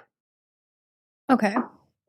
So do a dive on their social media, see what they're ratting on themselves about. Makes sense. Oh, you have a back injury? Man, that's a bunch of ski trip vacation that you just took. Right. While you're out injured. Good. Pass that on to the insurance company. Try to find pictures of what vehicles they drive, shit like that. Got you. Okay. And then you'd be at their house the first day at 6 a.m. Your job is to identify any vehicles that are registered to them. Okay. And then within the first 4 hours, you have to get activity. You have to see them, prove that they're home. If not, most of the time the insurance company will be like, we're going to save hours and send you home. So around the 3.5 hour mark, you have to do something that we would refer to as a pretext. I have to knock on their door. Hi, I'm really sorry to bother you. My dog got off its leash. Wow. This is a picture. I had a picture of my buddy's dog in my phone. Right. This is my buddy. This is my bulldog Jack. He got away. I live just a random address a couple blocks over. Have you happened to see my dog? And of course they'd tell you no. And then be like, oh, I'm Mike. And then they generally give their name. Okay. Like, oh, good to meet you, man. Like, and give them a fake number. Like, because they're not going to call it. Like, Right. they're not going to find the dog. The dog doesn't exist. So you give them a fake, a prep number. Like, oh, if you see the dog, could you just call me at this number? Wow. And then you fucking knock on a couple doors of the neighbors just to make, like, in case they're paying attention. Right. To keep the lie up. And then you get back to your car and get back on your surveillance post. Wow. And then Okay. if they happen to leave, you follow them to wherever the fuck they're going. Gym, groceries, Wow. whatever. And then the whole goal is to film them out and about. Like, if you have a back injury or you can only lift so many pounds, I'm trying to present evidence that you are violating those restrictions. Right. That makes sense. And then you stay with them till they go back home. Then you sit on their house for another hour to make sure they don't leave again. Then you go home, you write up a report, repeat process the following day. Okay, so I'm curious, how many instances do you need to have before you can be like, they're lying? I mean, it's not my job to judge that. Oh, it's someone else's. Right. I just publish my reports and give my opinion and pass it on to an insurance adjuster. Got you. Okay. Most of the time, I never actually had to go testify in court once. Like, the one time I was set to go testify in court, they settled out of court. They're like, they realized that we had got them so dirty that there was no fight in it. Right. Like, there's no way out of that. Yeah. That's pretty cool. And as I said, because you spend hours a day just sitting in your car staring at someone's house. Like, it's not that, like, what you think it is. Yeah.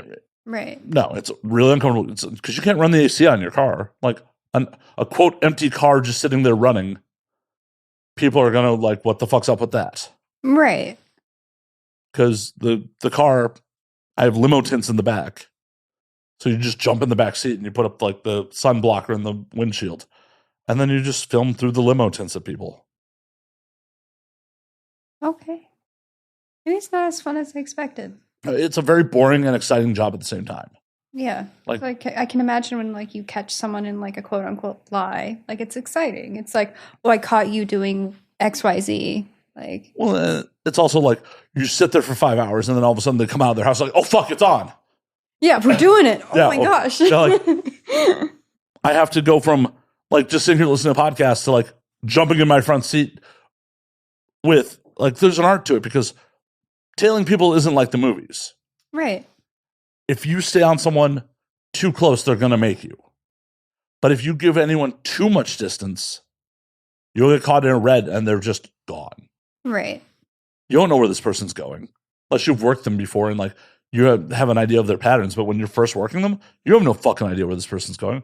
Right. Like, you can basically, if you lose someone, you have an hour to regain them. So it's like you canvass fucking local grocery stores and other places where they could possibly be for that hour. But if you can't, you're done.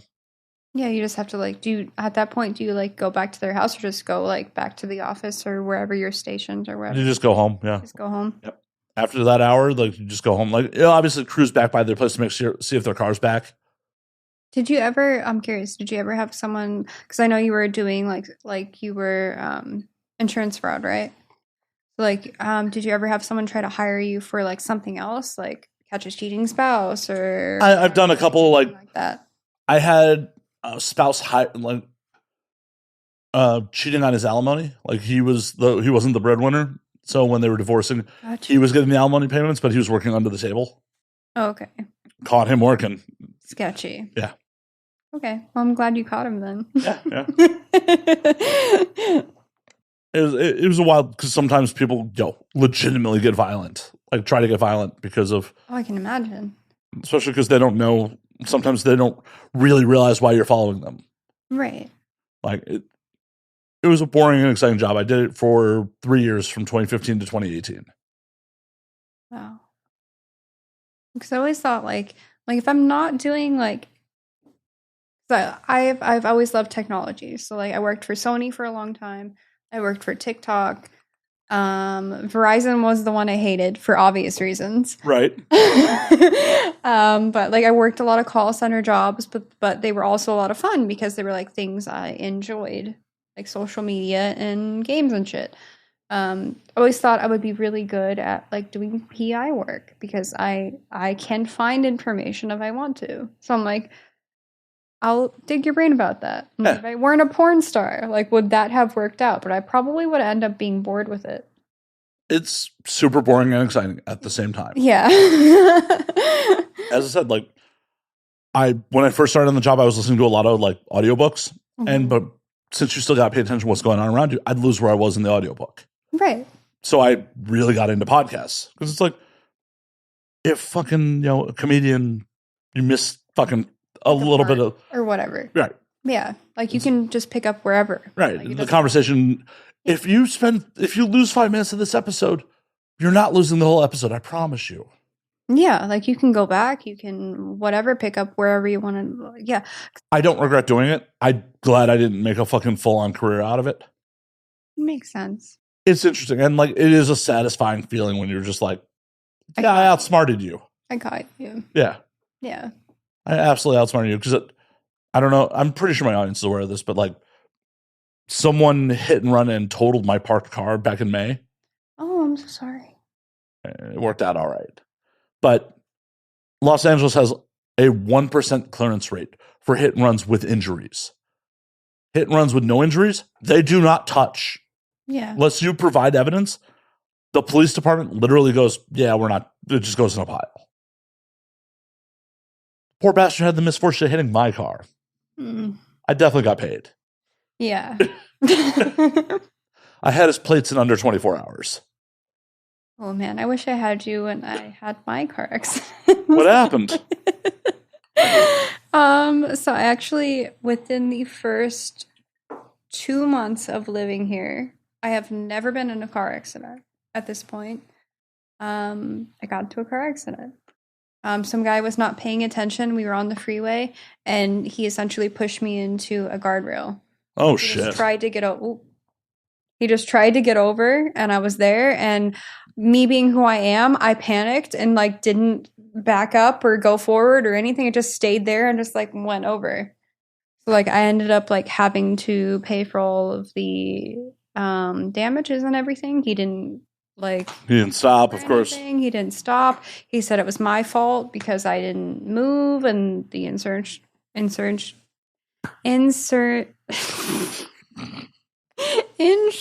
company believed him. So Of course they did. yeah, but like me being who I am, I'm very passive, and I can be passive about certain things now. You don't say.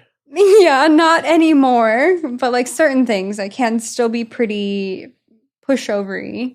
I mean, it's a rough situation. Like, Yeah, like I didn't know how to get out of my car and be like, you fucked my car up. Like you pushed me into a guardrail. Like this is not cool. Like I didn't know how to fight that. So like I ended up like eating most of the cost, but wish I had you there at that time. well, if it ever comes up again, Yeah. hopefully it doesn't. Hopefully it doesn't. Yeah, that would suck. That was the only car accident I've ever been in, and it was in LA, and I lived in Vegas for most of my life, so that's Which is saying something. Really bad for fucking, really bad. Yeah. 'Cause when I first left Chicago, I actually moved to Vegas. So Funny. yeah, I legally lived in Vegas from 2011 to 2014. So Where did you live? Summerlin, like Buffalo and Lake Mead. I know exactly where that is. I was really thrilled. I picked my apartment at random. Like all the industry people I knew that convinced me to move to the West Coast lived in Summerlin too. So that's how I ended up there. And I was really thrilled that like, oh, there's a Chicago style hot dog stand a block from my apartment. Fuck yeah. This is perfect. Yeah, like Windy City Beef and Dogs is next to my apartment. I have a taste of home. Awesome. I think I know exactly where that is. It's a shopping center with the Vaughns on Lake Mead. Yep. I lived in an apartment complex directly north of it. That's crazy. Like anytime I know someone who like knows Vegas outside of the strip or like the surrounding of the strip, I'm like, I feel you like you're like family. It's like you understand like what it's like there because it's like more than the Strip. It's like It's very suburban. Yeah, That's honestly one of the things I disliked about living there. It was like, me too. this is way too suburban for my taste. Coming from Chicago, it was way too suburban. And in 2011 and such, the industry was not nearly as there as it is now. Right. And the majority of the industry that was there were older, established performers with families and shit like that. Mm-hmm. And I was still very much like a drunken party animal at that point. So it was just Right. like, oh, I can't, like, occasionally we can go out and go fucking get wild, but you all have kids and responsibilities and Like you can't be doing this all the time. right. Well, and they weren't doing it all the time. Like they're being good parents and shit. Right. Like, I'm like, but I want to go out and like go to the Double Down and Yeah, like I want to experience the Vegas Strip and I want to have Oh, fun. no. And I've been to Vegas a number of times as an adult and gone to the Strip. I'm like, no. I want to go to the Double Down. I used to drink at like Steiner's up in Summerlin and oh man, you know all the spots. yeah. My first week in town, used to drink at a place called the Bounty Hunter. Where is that? I don't think it exists anymore, but it was like Warm Springs and like it, Sounds really familiar. I was very happy because I was very broke when I moved to Vegas and like won $400 in a Keno machine like at the bar my first week in town. I'm like, someone's looking out for me on this one. Fuck, Yeah. I need this money. You're like, I really need this. I've like, funny enough, like I never got into like gambling or clubbing or anything like that when I lived in Vegas, and I lived there for like obviously most of my life. Honestly, I feel like unless you're a club promoter, which half people in Vegas become, it's not really. Most people aren't actually into clubbing there. Yeah. That's just for tourists. And I hope it would be better growing up there, but like as someone who moved there as an adult, I felt it was a rough town to meet new people in. Yeah, I would say so. I mean, personally, so like at heart, I'm a huge introvert. Like I can tell. yeah, like I stay at home. Like I play video games. You invite dudes to your house. You're like, I don't want to leave my comfort zone on our first dates. Like yeah, like don't take me to dinner. Like come over here. Let's order food. I don't want to leave my house. Yeah, and that like carried over into my adult life for sure. But like I never did that Vegas thing. It was not me. Wait, was the dude who just dropped his pants in Vegas? Oh, that makes so much more sense now. Yes. Like also the bicycle guy though. That makes a lot less sense living in Vegas. I know though, like because he was a vegan and he like didn't have a car and like he had a nice little cute dog. Like that one didn't make as much sense. No, you'll die riding a bicycle in Vegas. You will die. And he lived downtown in Fremont. Make that make even more sense. I don't know. Zero sense to me. Zero sense to me. Does not compute. Like that dude was like, oh, that dude you met in Big Bear or some shit. Like No. that guy like feels like it would fit right in where you're currently living, right? Exactly. But no, he was in Vegas. That's wild to me. Downtown Fremont, Vegas. What year was this? 2017, 2018. Okay, well at least it was gentrified Fremont. Yeah, like it was nicer Fremont for sure. I mean, to the like artsy Fremont. yeah. Like, You when know? 'cause when I moved there in 2011, they were still gentrifying Fremont. Fair. And when Okay. my very first time in Vegas was like 2004, and I mostly hung out in Fremont in 2004, and that was Rough. fun. It was so much fun. I'm like rough. You're like, it was fun. Oh yeah, because like my very first trip to Vegas, like I was doing armed security for a living, and I went with 2 fucking coworkers. Okay. So you just have like 3 security dudes, like just getting drunk and rowdy Yeah. on Fremont. And it's just like, it was a good time. It was a shit show. It was a good time, but Wait, how old are you? I'm 43 now. You're 43? Yeah. You don't seem 43. I'm wildly immature. I just feel like my like view on age has changed rapidly since I've been in the sex industry. Because LA's Neverland. That's why I live here. you don't like everybody doesn't look their age. I'm like, dude, like I mean, if you look at me, you're like you're 20. I'm like, baby, I'm almost 30. Like, what are you talking about? I don't know. Like, I feel like my body weight and gray hairs give it away, but I just like it's so hard to guess nowadays. yeah, no, I just turned 43 a week and a half ago. Happy late birthday. Well, thank you. Wait, what does that make you? What's your zodiac? Aquarius. Aquarius. Yeah. My brother's an Aquarius. That's why we get along. Makes sense. But yeah, I never got into Vegas. Like, I just I never felt it. Like, and in the recent years, I almost moved back just because of price point and like price point. Yeah, it is cheaper. Well, it's one of those things where, like, I could get a whole on house with a pool for what I paid for this apartment. Yeah. And there's enough industry there now that I could actually do this there. Oh, absolutely. Some of my oldest friends in the industry are still there. Some of my oldest friends that I met in the industry who have been out for a long time are still there, like with their families doing other shit. Right. And like those people are definitely important to me because it's like longer you're in the industry, you will just see people come and go. I can imagine. Like the turnover is still the turnover rate is crazy. It's ridiculously bad. Oh my God. And to think that like I have over decade long friendship with some of these people, like it's like, no, these people matter to me. So like what I took for granted when I moved there in 2011, that they have families and they're stable and shit like that, wouldn't be bad to be like, oh yeah, no, I'm back around that. Like I'm slightly less of a shit show than I was at that point. Right. I think for me, I am jaded because like up until recently, because I've only been in LA for like 2 years, I was there since I was 7. So I'm like, I am so jaded to the Vegas community and everything surrounding it. Oh, I don't want to go back. I just said I could. Those are the reasons like I'm considering. Like possibly, maybe. Yeah, no. Yeah. And there's also a part of my ego that's like, oh, I feel like if I go back to Vegas, it's a step backwards.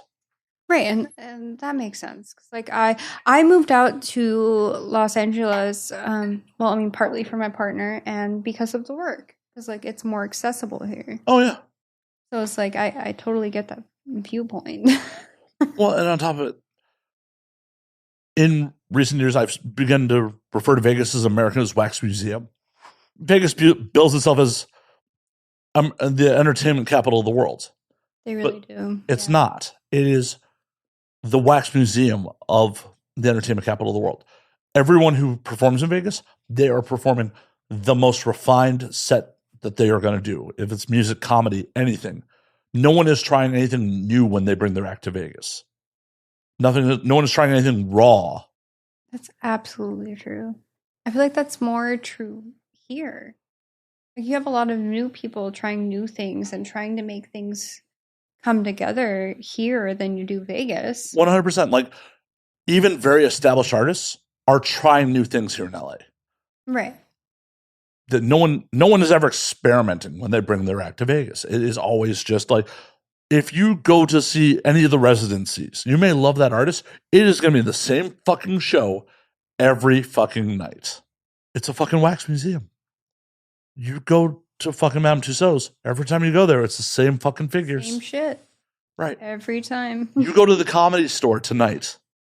You may see the same person who you've seen 100 times, but they may be trying out new shit because that is the nature of the LA comedy clubs. Right.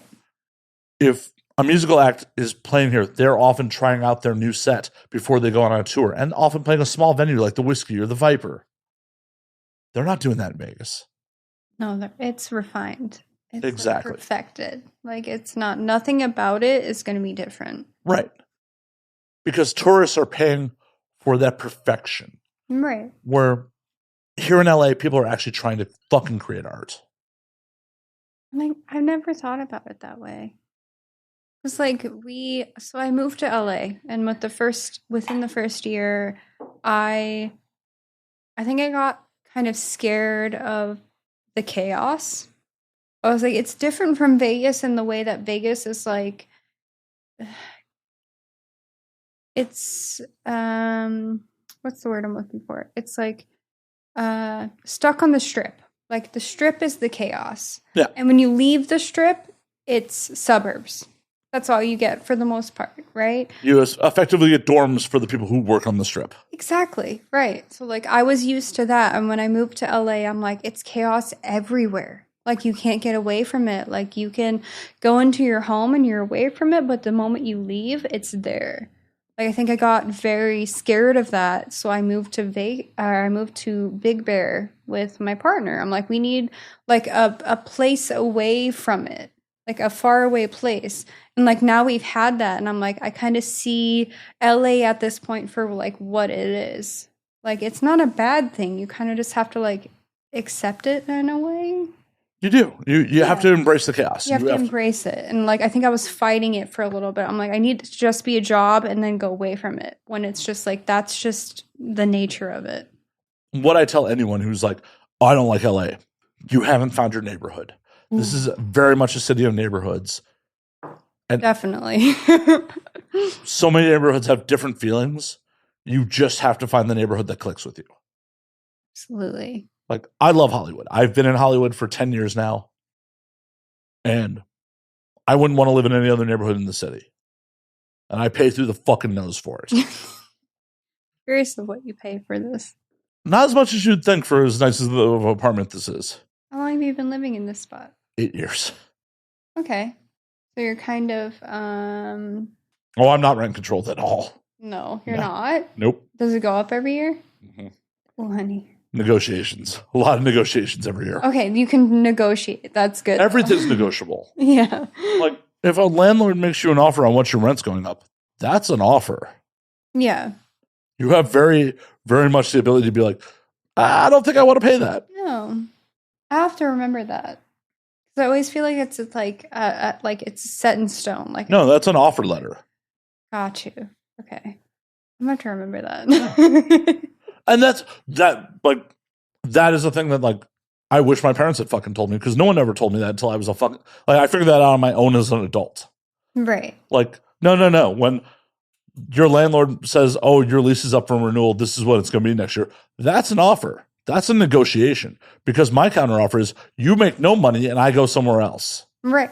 Like So you lose a tenant. Right. Or you agree to what I want. Or we come, well, like most things, you meet in the middle somewhere. You meet in the middle. Yeah. A successful negotiation means neither both sides is particularly happy with the outcome. Right. I'm gonna have to remember that.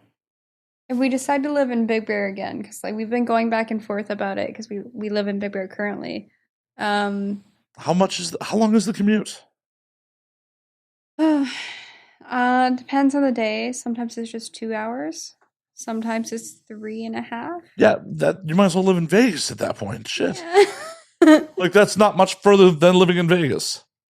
Just like the peace of mind is so like it's more to me, you know? Like the LA lifestyle became too much. What about the LA lifestyle was becoming too much? Like, I guess the people I was surrounding myself with at the time was just like the party atmosphere and the porn star atmosphere, which can become a bit much, which is like partying and socializing and, you know, drugs. If I'm being honest, like, and I'm not that type of person. Like, I don't dabble in a lot of that. So, well, and it's hard to say no when all your peers are fucking, you know, doing it. Like, I 100%. Like, I don't do powders. Like, I don't fuck with them. Right, and I don't either. Like, I've never touched them. Like, the farthest I've ever gone, like, blatantly, is weed. I've never done it anymore for me, and like, I've also, of course, drink alcohol. But in my humble opinion, hallucinogens are fun. They can be. Well, I can be fully honest. Like, I've done mushrooms before. They're fun. They're good times. They're a lot of fun. Yeah. Like, with the right crowd, it's a lot of fun. I do them by myself sometimes. So, I mean, you know, even that's like right crowd. As someone who's a self-admitted introvert, legitimately taking a macro dose and putting on some movies or cartoons you want to watch, I view it as a mini vacation sometimes. Oh, absolutely. Because it's just like turning off my fucking phone, gonna trip, I'm gonna watch some shit I want to watch, and tune out everything else. And that's it. And there's nothing wrong with that. Oh, no, I'm a big proponent of it. And like I'm the same way, and I think it's just for me like that more of the social atmosphere got a little bit much for me. So I'm like, I need a separation from that. Like I You- need to be able to come down, do the work thing, do the convention thing, do the social thing, and then separate it. So you need a good excuse for why you're not at the party. Exactly. Like I need to know that my home is 2 hours away and my dogs are 2 hours away and you know, my life is 2 hours away. Like I need to have that separation and not have a reason to stay an extra 2 hours. Like it needs to be something more for me. I think you just need to be able to tell people no more. Like it comes back to that. Like if you think back, like really, like I am, it's hard for me to tell people no. So like I need to be able to have a little bit of an excuse. Like I need to go. I have like But something to do. if people are really your friends, They'll understand that. yeah, the minute you say, hey, I need to go, I need to check out, Yeah. that's it. Like, that's the end of the discussion. And I definitely do have those sorts of friends. It's just, I feel like this is a whole nother conversation, but like the surface level friends, for say, like work friends, like in the industry, don't quite get that. Man, that sounds like their problem. Yeah. At the end of the day, it's just like, just tell them like, hey, I gotta go. I gotta go. I got responsibilities. You don't have to tell them why. Like, hey, it was great seeing you. I gotta go. That's simple. I need to implement that. As someone who's been around as long as I have, the real friends stay. The fake friends will be gone. Like, Oh, absolutely. they will either be out of the industry or you'll just be pleasant when you see each other at fucking social events. And those people don't actually fucking matter. Very true. It's a two-way street. If someone actually matters, they will make effort to be in your life and you'll make effort to be in theirs. And if they're putting you in an uncomfortable situation where you're like, I don't feel comfortable telling them no, I want to go home. Is that a real friend? No. Right. Definitely not. Also, I'm a giant hypocrite. I very regularly pressure my friends to like, no, you should still hang out. I very much do, but I never take it personally when people are like, no, dude, I got to go home. Yeah, like I really have to leave. Yeah. My birthday party, one of my dear friends like came out for dinner with us before the party. I'm like, come on, man, just come to the party, do a couple shots, you'll be fine. You know, he's like, dude, I got to work tomorrow. I'm like, I know, but you know, that's a future problem. Just come hang for a little bit. I'm like, he's like, no, I'm gonna go home. I'm like, all right, fine. I'm like, there's no animosity for me on that. That's just me being me. Like being a genuine friend. Yeah. Well, no, this is me being an ass and being like, no, I want you to come party. Like, I want you to come party with me. Like, this would make me happy. I know this is wildly irresponsible for you to do. And I don't feel bad if you like, I don't feel any less of you. I don't feel bad if you're like, no, asshole, I have to work tomorrow. Yeah, like I have responsibilities. I have to go. Yeah, I understand that.